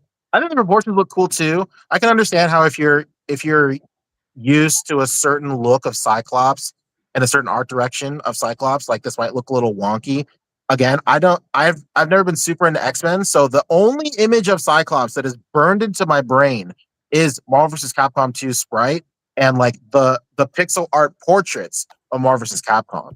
So I was having a conversation with I apologize, I can't remember off the top of my head, but somebody and me and another member of the community were having a conversation, a really nice like civil back and forth about the qualms that he had with this figure. And like he just brought up that like it doesn't really look like a Cyclops that it doesn't look like proportion wise doesn't look like Cyclops. And I brought up like it looks to me just like the pixel art portraits from Marvel vs. Capcom. Like not like the actual art, like the hand-drawn art, which they base that stuff off of, because in that art, they do look a little more like Western and like lanky and lean and stuff. But like in the actual game, where like you have like your windscreens and everything like that, they have like a really distinct like late 90s like art direction to them, where they're like really beefy, but not necessarily like muscularly defined, but like they're like kind of like bubbly and beefy, and like that art direction is like really burned into my brain. So I think they really captured that here. Like I've seen some people complain or bring up the fact that like he doesn't look like there's not enough definition in his musculature and his build and stuff like that. But for me, it's personally fine because I'm always comparing it to what I think that what I think is their reference images, which is the pixel portraits and like the sprites for Marvel vs. Capcom and Marvel vs. Capcom 2 and Marvel superheroes and stuff like that. But when I take myself out of that situation and I put myself in y'all's shoes, where you're wanting to use this as a comic accurate Cyclops and stuff, I can understand how the liberties they took when they were designing the sprites don't really mesh well with like the art direction you guys are used to. No doubt. Yeah. I mean, those are all valid points. I don't know. I think that this could pass for a comic Cyclops as well. I think that yeah, it could, but you kind of like made me come around to the whole thong situation. I mean, we talked about this whole point of articulation with the Spider-Man figure when they first introduced it on one of those movie Spider-Man figure or whatever figures or whatever. So it just looked better on Spider-Man, and it looks better when you actually articulate in the figure too. So it's like one of those things with some of the Revoltech figures where you stand one of those in a vanilla stance and it looks fucking horrid, but once you start posing that bitch up, then it looks fire. So I agree. In a museum pose, like where the cuts are on full display and like all their humility, like it doesn't look the greatest. It doesn't look like the presentation of it isn't as like streamlined as you'd want it to be. But like once you pose it up, I think it's great. And like go ahead, Dave. No, I was just gonna say I'm so excited to see other people get this and fuck with it regardless. It's just a pass for me personally. Well, I think to P's other point that he stated earlier that I hadn't really thought about because I was focused on the thong and that articulation. But one of the things that P said is that this figure could have all of the cuts as long as it pulls off those poses and has that articulation. It's a win. But as I'm looking at it, as we go through these photos, it's articulated to hell. But even the cuts that they do have in here for the articulation don't look bad. Yeah, they don't look bad at all. Okay. Sculpt, in my opinion. Like I think from the front, it looks amazing. Now it's when you look at him from the back that he looks a little wonky. But for the amount of articulation that's there and the modern articulation that's here, they're leaps and bounds above everybody else. Yeah, 100%. Yeah, so I think he looks great, like even in a standing vanilla and in a multitude of poses. If y'all don't like ass, just say that. Just say that. Yeah. No. Like I said, I'm excited to see other people get it. I am okay. I'll feel better if I'm wrong, like about the height and stuff. You know what I mean? Like if it turns around and they turn this around and it ends up being okay in terms of scale, at least scaling with other things that they want to put out from this line, then great. You know, there is this thing too that this guy that's like known for his Mayfex stuff. He usually does videos about leaks, release dates, and whatnot. Named Kaiju Daddy here on YouTube. He posted that he heard that the height is wrong and that it's actually going to be taller than it is, but there's no confirmation of that. Bandai's not said that. Yeah, I don't know. It's just him saying that, so I don't take that with a grain of salt. It could be bigger than we're thinking. Okay. All right. Last thing before. Yeah, there's no source. Yeah, there's no source other than him saying, I heard. But he could be right. He could. I don't know. I don't know. I'm not here to call him a liar or anything like that because I don't know where he heard it from. He could have heard it from, a reliable source. But I until Bandai says it or there's like a listing that says it, I would take it with a grain of salt. All right. Real quick. Two quick things. Go ahead. One, do you think this will be at the con on display? Yes, absolutely. Definitely. Yeah. Definitely. And two, can we go back? I really love this Gene. I know this isn't what it's supposed to be, but I love that they put him in this screaming Gene pose with a little bit of the plasma coming out the side of the visor. Oh, the very first one. Yeah, that Gene, like that is going to be stellar. And I honestly don't think. I think the head sculpt overall is pretty good, but I don't think that they nailed the optic blast sort of like residue coming out. They didn't nail that though. That looks wonky. It doesn't look good. You know what? It's just because it's not lit up properly. Nah. Think about it. Think about when you see it. It's more like a mist. That looks like it's like jelly. Well, so like that's how it looks in the key art too. Like that's how from the game. All right. Yeah. So I will agree. Like from the comics, like the way it looks like very misty and stuff for sure. But like in the pixel art, it's very like globby and blobby. Okay. All right. I can understand how that doesn't rock with everybody for sure. Yeah. If you're looking at the last thing I'll say, if you're looking at the key art, it's dead on. Okay. The last thing I'll say is like the dream situation for this is like if they roll out one side after the other for a Marvel vs. Capcom thing, like I could see this as a potential backdoor for SHF to throw their hat in the ring for like a new Ryu and Ken, but like based off of Marvel vs. Capcom art. I think that would be really great. Like a lot of people were clowning on them when they re-released like the Player 2 skins and stuff. But like if this has been in their back pocket the entire time, like that would be crazy. that would be great. Real quick, tell me your top 5 that you think that they'll definitely make or that you want to see made. For just X-Men or Capcom 2? Capcom 2. Why not? I would definitely want like a Wolverine. I think would be great. Then a Ryu for sure. I'd love a Morrigan. This can only be Marvel. You said what? This can only be Marvel. It could only be Marvel, you said? Yeah. Okay. This line can only be the Marvel characters. All right. Well, then, all right. So tell me your Marvel picks.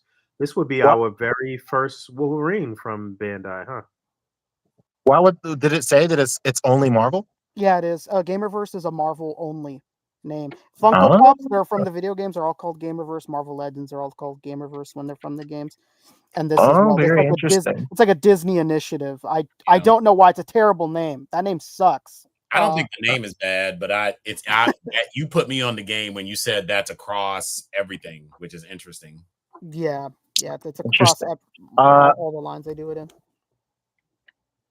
I guess Wolverine. I'd like a Spider-Man, Venom, and then Storm would be cool. And then fuck it. How about a fucking Sentinel? Dude, a fucking Sentinel. would be I mean, you know what? You know what's funny? Mango Sentinel. Dave, you've been asking for that, but Sentinel is actually right up SHF's alley. Really, that they could. Yeah, if they collabed with Solo Chogokin like they usually do, that'd be crazy. Yeah, they could pull that off. You're blowing my mind, really, Frank. really good. I could definitely see Storm though. I could also see them doing a really nice Storm as well. Yeah, well, her skin tone is pending. We'll see. right. Skin tone is loaded. Looking like Spider Punk, looking like Hobie. Same head sculpt on a Storm figure. Yeah, they fuck around over at Bandai sometimes. My 5, I'm thinking about it through the lens of like popularity of characters from the game. So I would say Cyclops is going to be on there because he's here. Spider-Man for sure. Wolverine for sure. I'm rolling with one of the baddies, and I would say Dr. Doom over Magneto. And to add a lady, I like the idea of Storm being on there. She's one of the more popular female characters in the game. I can see them really kill it with Storm. Nobody don't think they'll do Gambit? Not in the first 5. Yeah, Gambit. I think so. The cape could be problematic. Or his coat. Yeah, not in the first one. Oh yeah, they might fuck it up and give you the plastic coat. They might. Not the OG Toy Biz joint that used to cut your finger. Shit, you took it back. But yeah, Cyclops my biggest hope is that they just try to power through. I would say for them, they should focus on Marvel superheroes. Don't bite off more than you can chew with Marvel versus Capcom 1 or 2. That's a lot of characters. Or I don't know, because with Cyclops even in Marvel versus or Marvel superheroes, I can't remember the rosters. Maybe. Marvel superheroes? I don't think he came around. I don't think so. No. Versus Street Fighter, X-Men: Children of the Atom. That was the first one he was in, huh? Yeah, and all the characters in X-Men: Children of the Atom are in Marvel vs. Capcom. Yeah. Okay. Well, wish them well. It would be great if it was bigger than what this is here, and we'll just have to wait and see. Yeah, we'll wait and see. We'll see what's going on. But that was big news this week. Cyclops. It was the talk of the town with everybody throughout the community. Love it or hate it, it is still quite a time to be alive and be a collector. Anything else we want to touch on that is very important from this past week? I think those were the big things that we did touch on. What about the My Football Monster? Hello, what are we talking about? We're not talking about that. My pet, somebody who was it? Loyal Subjects. My Pet Monster. Loyal Subjects put up their Comic-Con exclusives, and it was My Pet Monster re-release from the 80s. Dude, I would probably want that. It's like a 1-to-1 recreation. So really, it's like it's plush and everything. Yeah. Does it come with the orange handcuffs? You bet your ass it does. So funny story. I when I was in high school, my junior year, going into my senior year, I almost burnt down. Well, I burnt my entire room down. Sold out. Because of that's before the con though. That's before that's not even the con time yet. Is it does it show an actual picture of it? Does. It's a 2 posts to the side. There it is. It says sold out, but I think they put it online before Comic-Con. I had this as a kid. So my pet monster caught on fire on my dresser because I had a female friend over and I had lit a candle in like a jar, and when she left, I forgot to blow. Let's go. Yeah. So that shit. Let's go. Monster, yeah, that's that old school 80s polyester too. That shit went up like a Roman candle. I woke up my room on fire, bro. I swear to God. And so I've always wanted to get another one to replace it because that one had sentimental value. And because I know this, to get a My Pet Monster from the 80s on the secondary market right now, you're not going to spend less than like $300. Oh yeah, for Yeah, sure. it's like dumb money. It's crazy. You know what? I actually might still have my original one. You should flip it. Unreal. Because they sell, especially if you have the handcuffs. You know what? I gotta ask my mom. Do I still have this shit? Yeah, my sister used to fucking hate this thing. I would love that. Is he getting a live call? Yeah, I'm gonna ask. I'm muting myself. Okay, feel free to mute yourself. Shit. Oh my god. Jesus Christ. While he's I'll doing say that, like, we had 2 super chats. Oh no, finish your sentence. Finish your sentence. well, I was just gonna say like, I am not a child of the 80s. I came in at the ass end of the 80s, 89. So like, I have no business knowing what this is. The only reason I know what this is because when me and my family first came to the United States, we stayed with my uncle. Uncle and aunt, they're both doctors. And like they had this huge house, and like they were like extremely wealthy. And like my cousins were, maybe they were like late teenagers by the time that I came here. So like they didn't have any toys. They like the most they had were like replica airplanes from airports in their rooms, like on display. But in their bathroom, in the bathroom that was shared with me and my mom and my dad, they had a My Pet Monster sitting on the dresser. So I would see that thing all the time. And like in my brain, like this plush is like associated with like wealth and like being better off. It's crazy. And I know it's just a piece of shit plush from like the 80s, but like hilarious. And like to make things worse, like when I got like that itch to like get it again, because like I forgot I was doing something, and I was just like it went off in my brain, and I was like, oh shit, I'll go on eBay and I'll just grab one for like, I don't know, like $20-$30 or whatever. Dude, $3 easy. And I was like, the curse lives on, dude. Crazy. Like the best status of wealth and prestige is My Pet Monster. That is, the fact they had this plush doll in the bathroom is hilarious to me. That is funny. That is hilarious. I have great news. I still do have my original one. It's oh my god. That is crazy. Shout out to moms. She's the real one for saving that. It's still in very, very good condition too. That's the wow. Damn. Let's go. You're a millionaire. No fire damage, huh? You're a millionaire. Retirement fund set. Like a 401k. You got My Pet Monster money, baby. Fucking crazy. What was the original price? What was the original price? I don't know. Like $30 probably. Probably like $30, right? Yeah. Did you guys ever used to watch the cartoon for My Pet Monster? I had no idea one existed. Do you remember it? Yeah. Go ahead and YouTube that tonight. Yeah, there was a My Pet Monster cartoon. It had My Pet Monster, monster of a friend. Yeah, go ahead and YouTube that tonight for some good times. Really quick, a few other things that would be fun to talk about tonight. One is light and fun.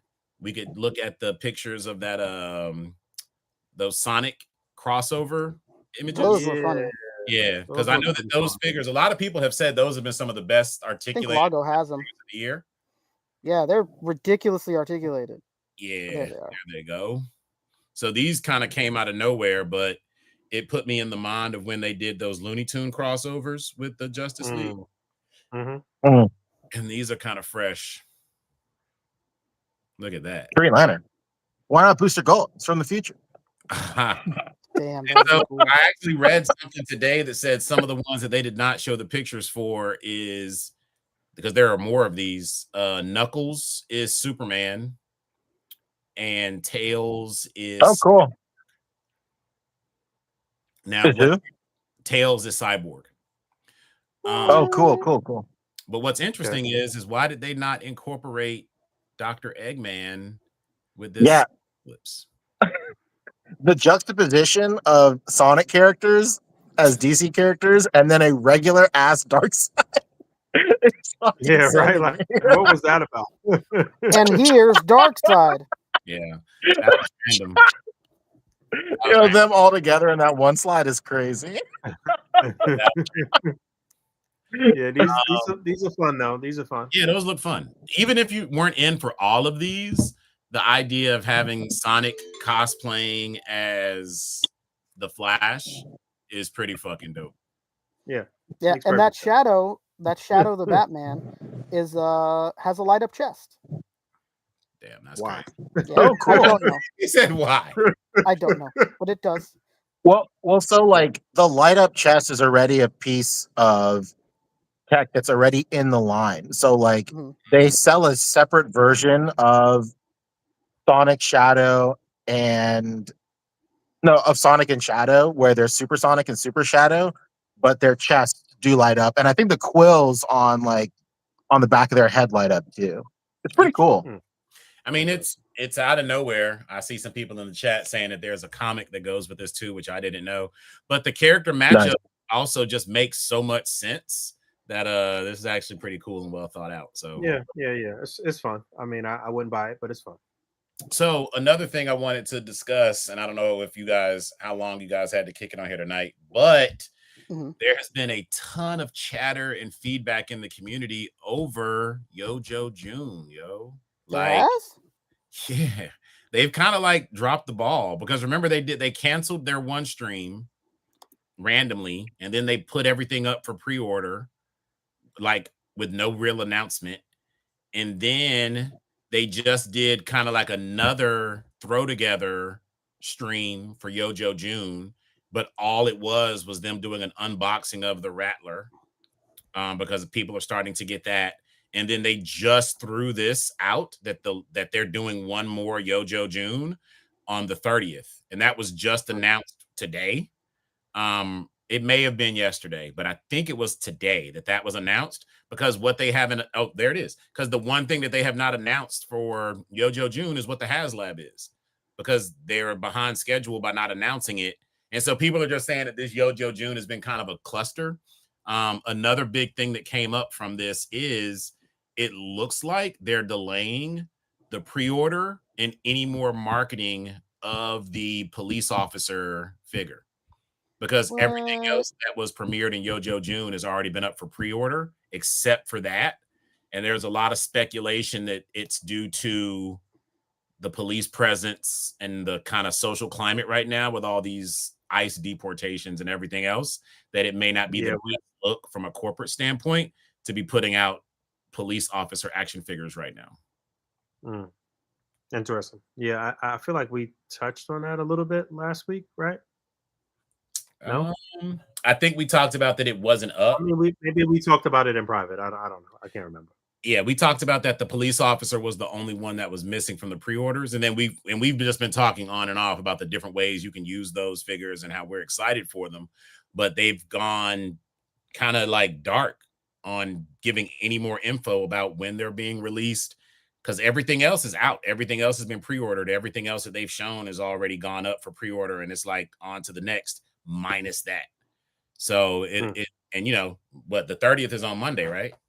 Sorry, Monday. Yep, that's the last day of the month. So maybe they'll tell us something, but I'm sure G.I. Joe's going to have a pretty big showing at San Diego Comic-Con. So we'll see the Rattler. We'll see, a bunch of the stuff. We'll see Cold Slither and a bunch of things. Did you watch that unboxing? Nah. We talked about this offline, but Dave was telling me that he watched it. I did not get in on the Haslab Rattler, so I kind of don't want to even watch the unboxing because I know.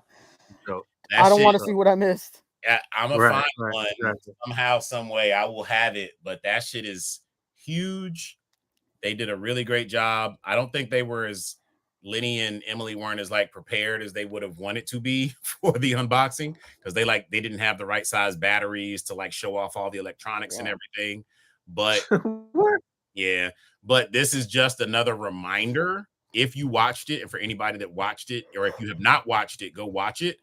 There is no way in fucking hell we will ever get a 6-inch scale Blackbird. There is no way. No, there's no way. There is no way. We have to stop asking for that. I don't even know if we're getting Marvel Haslabs anymore, but the size of the Rattler is so big compared to all the other G.I. Joe Haslabs. It is crazy, bro. And really? It's bigger than the copter? Yes, bro. Really? Yes, bro. And they just watch it. I'm about to go upstairs and watch this right now. Together. It's dope. And they just did a lot of really cool, innovative things, like with the landing gear, with the wings, the way that the turbines flip around, the way that the wings can fold up, so that because they know it's huge as shit for storage. They did a lot of very smart things with the Rattler. Nice. All right. Well, I'm gonna watch that then now and cry myself to sleep afterwards. Anything else?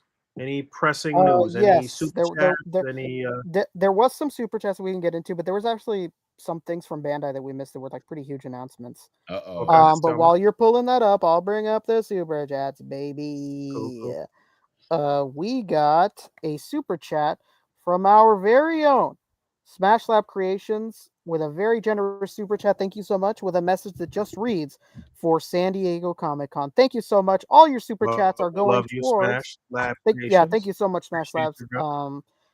Every super chat you guys are giving now going forward, or I mean for the past year, has all been going towards San Diego, baby, and that one is going to be no different. Thank you so much, Smash Labs. We really appreciate it. It's going to get us through those fucking sweaty ass times in San Diego. I'll tell you that right now. It's going to buy us deodorant. Hell yeah. Yes. No stinkers over here, brother. You cannot go out without deodorant repping the brand.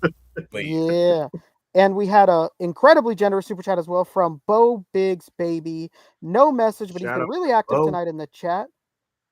Thank you so much. Day one supporter, Bo Biggs. Greatly appreciate it. Shout out to Bo Biggs. Thank you. Could not thank you enough. Thank you for everybody that gives every week leading up to Comic-Con. It will be sorely needed. And we got another super chat in the middle of me reading those out from our very own Sharper Than Harper, Brad Harper himself, saying Comic-Con fund 1 month away. Bradley, I can't believe it. Harp. Is Brad going to be at the con? Hell yeah, he's at our B&B, baby. Beside us. Yeah. I will be holding him in my arms every night. He's the comfort that I look for in the San Diego sweaty nights. Oh, hey, we got another super chat. Thank you so much. Sweaty nights. San Diego sweaty nights, brother. We're gonna have the AC pumping 24/7 until they tell us to get the fuck out of there. Thank you so much. We got another super chat, and it is a very generous super chat from our own Shelf Presence. Thank you so much, Shelf Presence. Been seeing him around all the live streams this week. He's always out showing support to everybody, from the Toy Migos to Kev Stream to even the Toy Daddies. Thank you so much, Shelf Presence. Greatly appreciated. His message just reads, SDCC fun, baby. Thank you guys so much. It really does help. We're down to the wire. We're a little bit less than a month away. Oh, another one. Thank you so much. Is this a first time one? No, it doesn't. It doesn't have the first time balloon, so this can't be a first time. From L Boom 33 with an incredibly generous super chat. Thank you so much. Says, be careful around CVS in downtown San Diego when purchasing said deodorant. Damn. Is there something going on at CVS? Yeah, that sounds like there's a story attached to that. Is there some L Boom?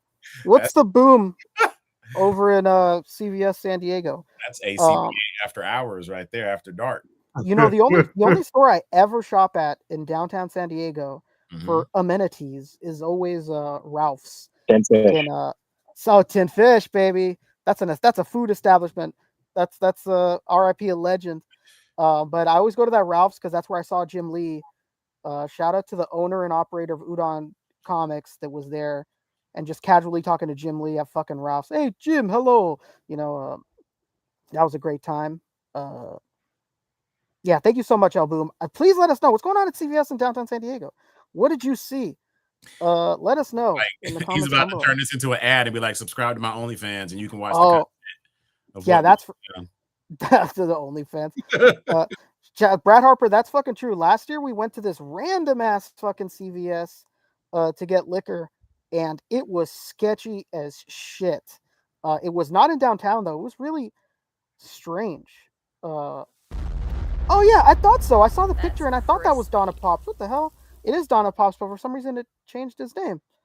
He says, "Hello, homeless people downtown, still in San Diego." You know what happens, Donna Pops? Maybe you're from there, or maybe not. But we literally saw it last year. Shout out to Brad. He'll remember that we saw they were kicking all the homeless out the day that we got there.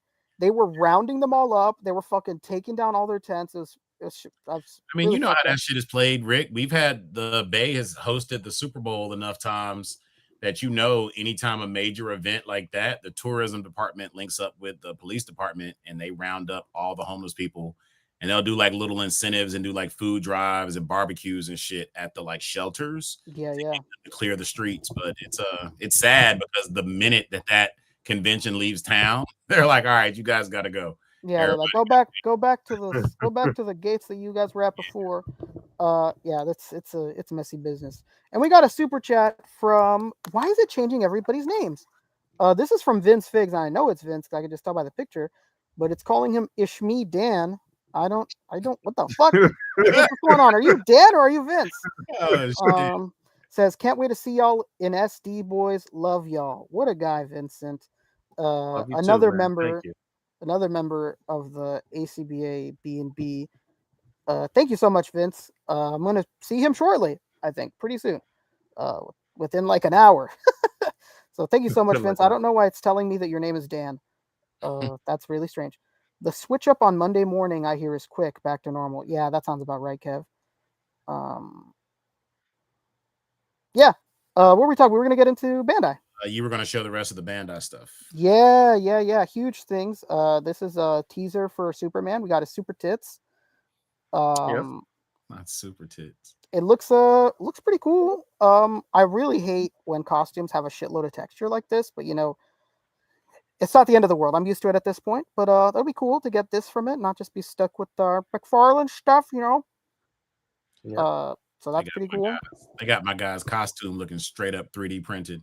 Martha has a 3D printer at home and is like, I got you, baby. Yeah, that was nutty. This is Rengoku. This just came out in Japan.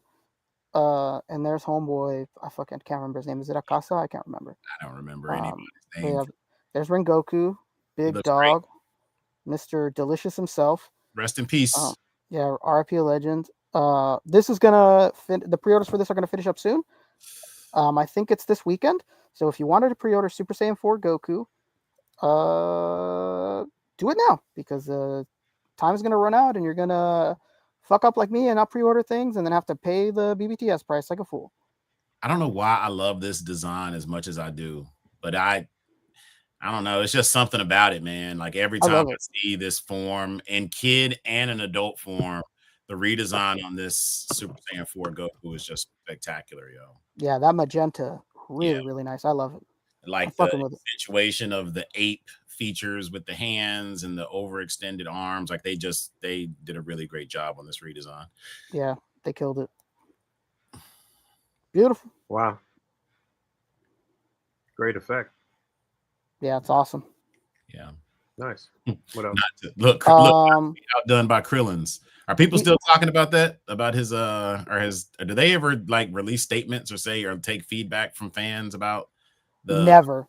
Yeah. Nobody wants to say that they're wrong, Yeah. These are the release dates for July. Granny for Dandadan? Yeah, this is the release dates for July. That's supposed to be coming out on July 27th or 28th. I'm hoping a lot of this is going to be at Comic-Con because it releases in July and that's usually what happens. There's the new Guts. Man, if Guts is there, I'm definitely got to buy that. I might actually cop just the Band of the Hawk Guts here. That's Band of the Hawk, right? That's what it is. Yeah, that's Band of the Hawk. Yeah, absolutely. And there's I might cop that just to go with one of my Mythic Legion horses and just pair them up with the brown horse. Hell yeah. Yeah, I might cop. Have they done Griffin yet or no? Yeah, they did Griffin. Yeah, they have. He came with his own horse. It was kind of static though. He came with a horse that didn't move. Yeah, it was the reborn Griffith though, but I mean, I guess you could fudge it and nobody would say anything. Yeah. Yeah, they revealed these guys from Haikyuu. This is Hinata and Kageyama. It sucks that they don't come with a net. The fucking Figma one came with a net. It would have been cool if this came with a net, but maybe they'll just release a net like as some sort of effects part or something. Who's that dude that looks like he's from Tiger and Bunny? Who? It was. You talk about this guy. This we guy? talked about this. That's from Kaiju number 8. Yeah, we talked about this some months back. Yeah, he released a while ago. This is a re-release, I think. Is Kaiju number 8 where they were like ninjas or some shit? No, that's like like they turn into kaiju or whatever. Oh, like big kaiju? Yeah, I don't think I've ever seen that then. All right. Yeah, here's the. What is that? Something 5, 5th gear. This is from Egghead Island. I think this is Marshall T. Teach, and he comes with pieces for other Luffy's and whatnot. He comes with that big fuzzy jacket. Yeah, it comes with that thing where he punches him in the head, the laughing face, I think. Yeah, I don't do this level of SH Figure Arts. That thing is fucking humongous. You know that thing is standing up with a hope and a prayer. Yeah, I mean it's got a whole stand. Yeah, that stand is right in his crotch. Yeah, that's right up the dark hole, man. That's crazy. There's Gon just released in Japan. That is going to be out soon. I don't know if you're in on that line. I'm trying not to. He looks incredible. I can't wait for this. Good. This was like I watched Hunter x Hunter really late. My kid put me on, and I had such a really fun time with this anime. Yo, it was oh man. Yeah, I need that. I'm I'm hoping that's going to be at Comic-Con because I want that too. Jackie Chan just released as well. That was pretty dope. I just read something about Jackie Chan that his dad was like a spy. I mean, look at this guy. I wouldn't be surprised. And his mom was something else that was like crazy. And he didn't find out till like they did like some documentary on him. But his dad was like a for real full-fledged spy, and it was really cool. Yeah, I need. What movie is this from? This is from Police Story. Yeah. Okay. He doesn't want any trouble. I can't wait. I hope this is at Comic-Con too because I'll buy that. Honestly, I'm gonna buy more from them if they have it there early than I would have exclusives wise. Hold on. What are we looking at here? Is the is that does he not have is that the extent of the articulation on that knee? No, it's just for the picture. 90 degrees? No, I think that's just for the sake of the picture. All right. Get him to stand up while he's like hanging off the truck. Jackie Chan figure, he has to be like super articulated. Yeah. That's pretty cool. Yeah, that's good. Yeah. And the big reveals for this week was the Voldemort, the Harry, and then the Evangelion girls. Here's Big Daddy Voldemort with his cloth goods goodness. Wow. Got that whole really he's draped up and dripped out. The boy who lived, come to die. White velvet on black velvet. White velvet on black velvet. That looks good. Yeah, and then after this one is the Harry from Goblet of Fire. It's probably my favorite Harry Potter movie. This looks really good too.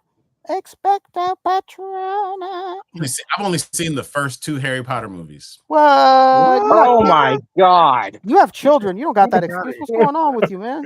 It's not here. I've heard that they're good, but I've only seen the first.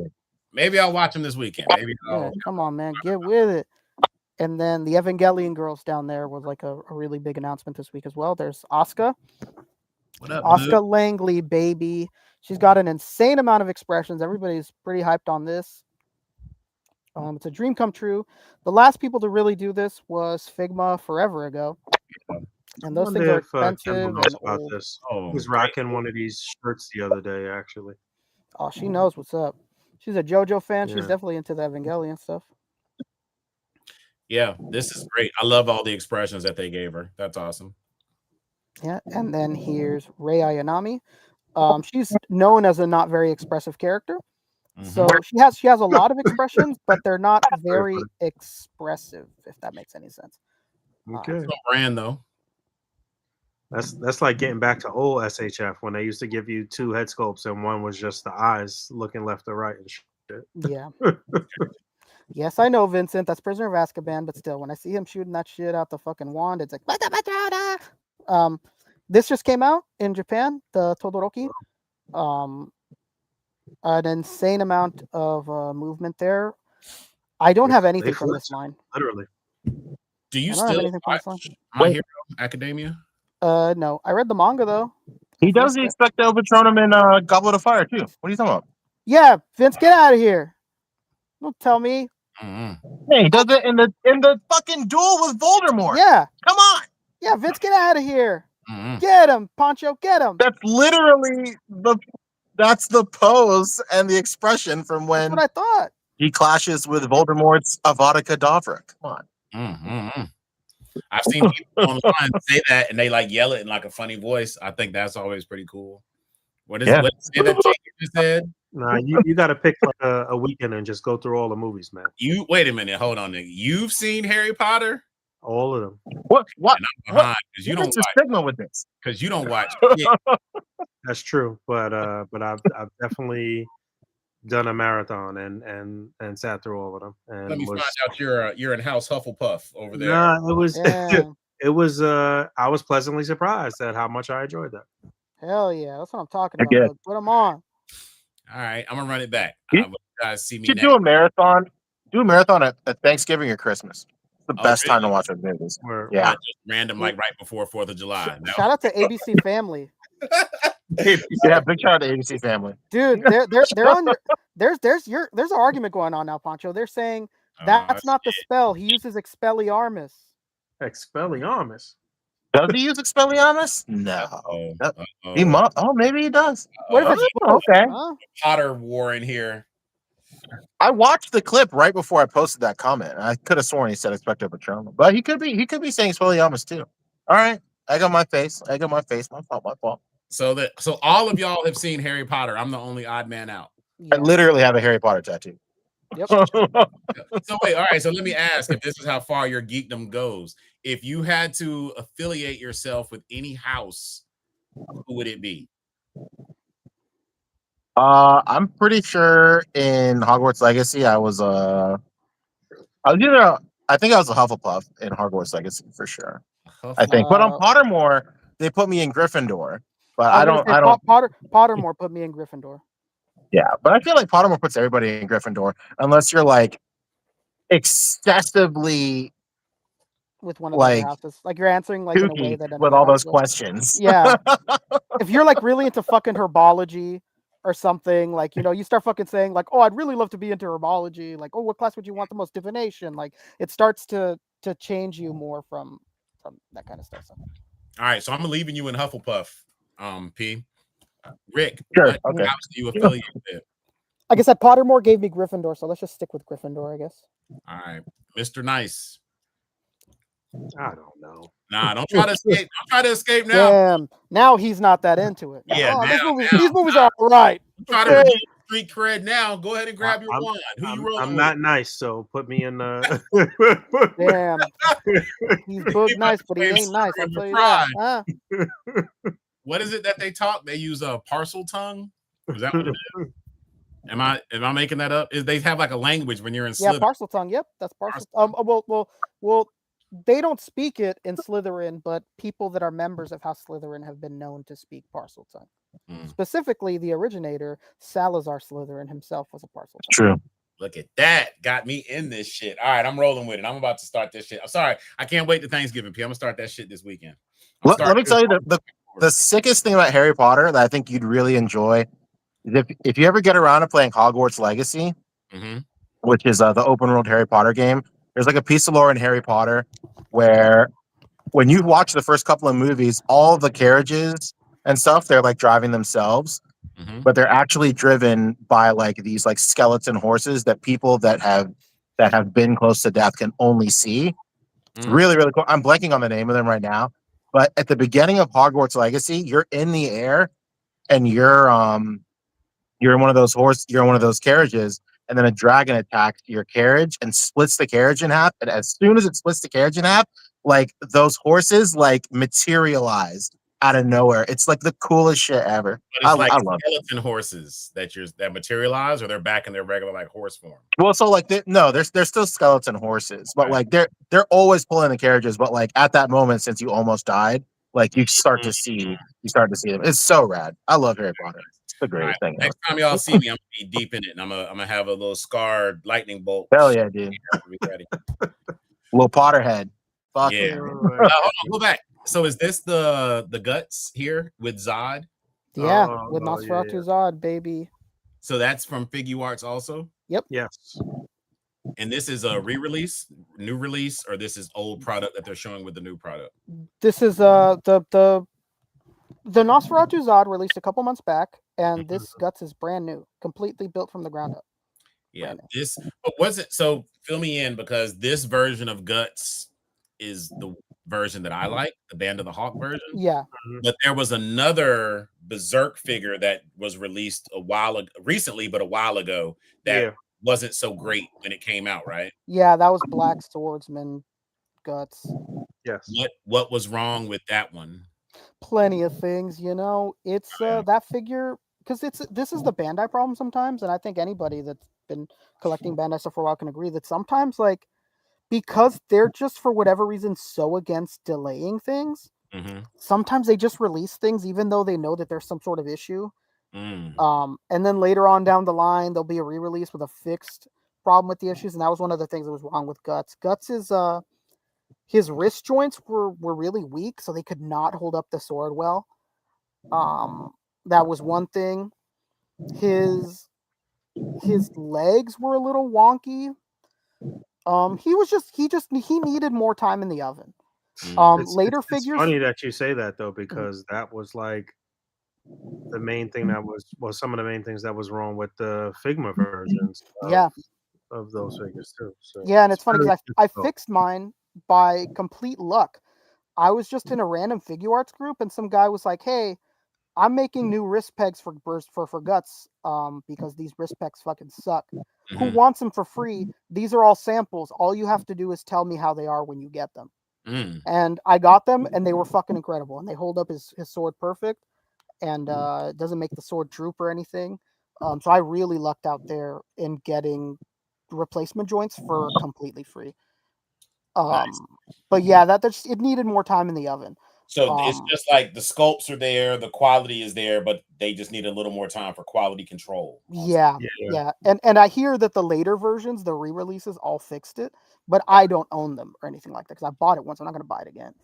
I don't own this Zod because Ami Ami banned me.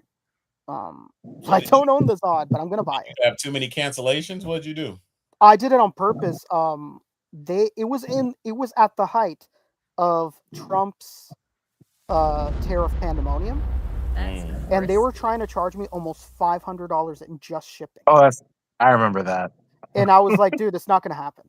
What's going on? Like, there's no way. And then it was funny because I just wanted to test it. I wasn't gonna pay it either way just because I was so fucking mad. I asked him, like, hey, could you split the order? Can you split this, and this into one box, and this, and this into another box? Because I was going to pick a certain amount of items from my order to pay for, and then not going to pay for the rest just because I knew that they were going to fuck me over. Dude, tell me why when I asked them to do that, both of those orders were $200 less in shipping than the singular shipment. How does that make sense? I think it's because once you go up like a certain box size, like it just becomes insanely expensive. Yeah, and I couldn't do it. I couldn't do it, and it's like when you go to regular USPS and they start measuring the box. That's when you know you're about to pay some extra money. Yeah. Every time I see that happen, they pull out their little tape measure joint, unroll it. They hit the customer with a. So this is going to the other side of the country, that shit back in the drawer. Yeah. So I lost Ami Ami on purpose just because that shipping price was egregious, and I was not going to pay it no matter what. Am I tripping, or does the sword look smaller than what it should be? I'm sure they've done it to scale, but I feel like that sword was just like ridiculously. Massive. It still is. I mean, look at it. Yeah, it's dead on. It's just on an angle to fit on his back better. But it is accurate that it's on an angle, but it's huge. It's like way taller than he is. I think the sword standing up is about the size of Zod. Yeah. Looks like it. So it is accurate. I don't own it though, so shot of it. I can't wait to buy it. We got another super chat. Hell yeah! Shout out to the Fat Man. longtime viewer and supporter. Yeah, Fat no Man. way, Batman. Dude, hell yeah, Oh. Fat Man. What a guy. He said, yo, boys, been a while. Y'all get your InArts Wukong figures pre-ordered? Looks incredible. All in on the InArts. Plus, FiguArt Cyclops got them cheeks. Oh, yeah. FiguArt Cyclops definitely got them cheeks. If you weren't here earlier, Fat Man, tune into the replay. We did talk about that at length. But the InArts on Wukong stuff, I don't own it, but dude, that stuff looks incredible. Did anybody here order that stuff? Poncho, you get in on it? I don't even know what is in arts. Unfortunately, not. Oh my god, it's a newish company. It's Queen Studios, but they have a line now called InArt that's 1/12 scale. Have you heard of their sister company, YN Arts? Oh my god, yeah, the Sun Wukong. You'll see it. Boog. It's like it's good. there on Lago's page somewhere. It's just the other day. Keep scrolling. What is this Vegeta that keep? What is this? Dude. But look, not to be outdone. He's like, take that, Cyclops. Dude, these are I think it's the real Mexican cheeks. bootleg. And then Dude, this is the BBL bootleg. Not the Brazilian BBL Vegeta bootleg. This is one of them ones. That's crazy. Oh, this new Batman got revealed too. Oh yes. Yeah, from Aphex. Yep, Yeah, this is some sort of store exclusive. This looks great. That cape looks better than the previous cape. Snuggy Batman, yeah. Damn, y'all hating on my boy Snuggy Batman. But I'm just saying, this right away. This looks good. Yeah, this looks great. This looks good. Am I bugging, or did they rework these legs here? These thighs look a little thicker. They look like they might be different. Mm-hmm. They might be. I would not be surprised. I feel like the thighs and the arms are a little bigger. Am I bugging? Man, I wish I had my figure in my hand right now so I could try to compare. But I would not be shocked if somebody came in the comments and said this is all brand new. I would not be shocked. Yeah, I'm not sure if it's new. I need to see a side by side, but this, I don't know. This looks great. Yeah, I'm happy though. The DC is gonna enter the same program style that Marvel is on, because DC was stuck in this whole storylines bullshit, like, oh, we're only making things from Hush, or oh, we're only making things from this. Yeah. And Marvel was not on that type of time frame. And I'm glad that this is the beginning of not having to be a slave to some sort of storyline. So yeah, this looks really good. We saw a good amount of stuff from. I thought it was fun. I love Hush. No, I love Hush too, but I want the rest of the Justice League. You know what I mean? Like, I know what you mean. I know what you mean. You know? Yeah. This looks really good. Do I want this? It looks fucking very good. I'm definitely copping this. Yeah, that's a must buy. And we saw the Spider-Man. Where is he? Which there Spider-Man? He is, the Scarlet Spider-Man. Oh, and Jada's next wave of Mega Man stuff should be dropping soon too. Oh, my brother said the body on the Mayex Batman is new. Okay, thanks, Julian. All right. Yeah, that Mayex Scarlet this was another thing too that we didn't talk about. Oh yeah, the John Connor 2-pack, yeah. And the T-1000. Yeah, that was another time that we were talking about those police officers, because I said I wanted to get one of those T1. Is it T-1000? Is that what it is? Yeah. T-1000. Yeah. Boy right here. Yeah, and let him be with my G.I. Joe cops is just like a street level. What is it? I mean, you could honestly, buy a couple of these and just swap heads and have some generic cops and stuff for your Mafex. Yeah, it's cutting off here, but he has the movie accurate Jordan 5s on feet. Does he? Yep, He got the black metallic 5s. I don't know why. Lago, cut it off, Lago. Why would you do that? But he's got the 5s on. And they're re-releasing Miles. Miles. Was hilarious. Not like this. You guys are making me sick. That's funny. Oh, shit. People won't care. They'll still. Yeah, people definitely won't care. All right, let's get the fuck up out of here. Anything else you want to hit up? Did you pre-order all the Mega Man stuff, Poncho? Absolutely, not a question. Okay, I am going to do it now. I'm getting everything unmasked. All of these Mega Man figures, people were mad. They're like, "Oh, these price tags are real. That they're $30, but these are deluxes." Yeah. These are all much bigger, except for the Mega Man, who's going to come with the little Hat Man. Mm-hmm. Eddie, I will say that the price on Mega Man hurts. I mean, like, the Eddie is cool, but like, I don't think that's $10 extra. You know what? I would disagree 30 with also? you. Yeah, Mega Man is 30 also. I would disagree with you if it was 2 Eddies. Yeah, I mean, another Eddie would be cool. Like, but I think that's worth an extra $10. Two Eddies. I don't know. If it was like my bit, like I love this line, but my biggest gripe is I wish that like they would have had the forethought to re-engineer the head so we could have gotten like faceplates for Mega Man instead of having to wait for like whole new heads. But like, I mean, I get it, but yeah, it's a whole new head. Yeah. Where did you pre-order from? Ami? These are domestic. No, I just got one on BBTS. Yeah, okay. Because they are not on Amazon. I'm looking right now. Yeah, they're not there yet. All right. No. Yeah. And you know what else I think would help? Again, these aren't like stupid expensive, but it would be, if they're going to do deluxes, it would be great if they spread them out and maybe not do 2 deluxes together. Like, I feel like it levels the playing field a little bit out with the pricing to maybe just have one expensive deluxe in each of the waves that they've released, as opposed to having a wave with 3 deluxe price point figures. Yeah. Oh, we have a question that is pressing a little bit. Somebody by the name of Figure 572 is asking, does anyone talk about the current Ami shipping cost situation? I think everything's okay now, Figure 572. I just had the worst luck that I was billed the moment that the entire world was freaking out about the tariffs and nobody knew what was going to happen. And Donnie Boy was talking big about, what he was going to charge everyone. And I just had the unfortunate luck of just the wrong place with the wrong order at the wrong time, because from what I've heard, I think everything's okay at this point. I mean, I'm sure the price went up a little bit more than usual as far as shipping goes, but I don't think that it's as egregious as whatever I was facing.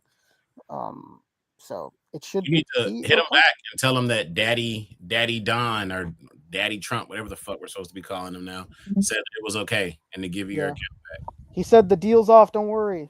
Yeah. Go back down to the regular fucking price. Daddy Trump said, but you've been a long-standing customer. I'm sure if you reach out to them, that they'll reinstate your account. Maybe I'll even hit him with a bigger lie. Like, I was out of the country. I'm an old man. But I paid for these batteries. Yeah, maybe I'll hit him with a bigger lie. Yeah, maybe I'll go even grander. Well, yeah, this is it. This is lots of this actually ended up being a pretty busy news week prior. Yeah, Yeah, it was funny. We came into it like, oh, there wasn't that much news. There was a fucking ton of it. So we covered everything I think that was pertinent to ourselves in the audience. So but get us out of here. One last thing. Right. Homework for next week. It would be cool if you guys had like your little hit list, because I would love to hear what figures and what things that have been revealed that you guys are looking forward to getting most from and bringing back with your haul from Comic-Con. Oh yeah, we'll definitely do that. And then we could even do like what we said we were gonna buy and what we actually bought. Yeah, like after the fact. We could definitely do that too. Yeah, we'll do that. That would be cool. Let's do it. All right. Thank you guys for hanging out with us this evening. Thank you for all the wonderful super chats. We love you. And we will get back with you guys next week. So thank you for hanging out. Don't forget to rate, comment, and subscribe. Hit that bell down there for notifications. And until next time, goodbye. Bye. Goodbye. Goodbye. Get us out of here. Hey, good times. Good people. Yeah, plenty of stuff to talk about. It's funny. We're still doing like, that was not that much. Right. It's I think I need some help to get those that's going up for sale at SDCC. Yeah. It's gonna be the semi truck, right? But I saw yesterday, it looks like they're gonna do a pre-order for it on Big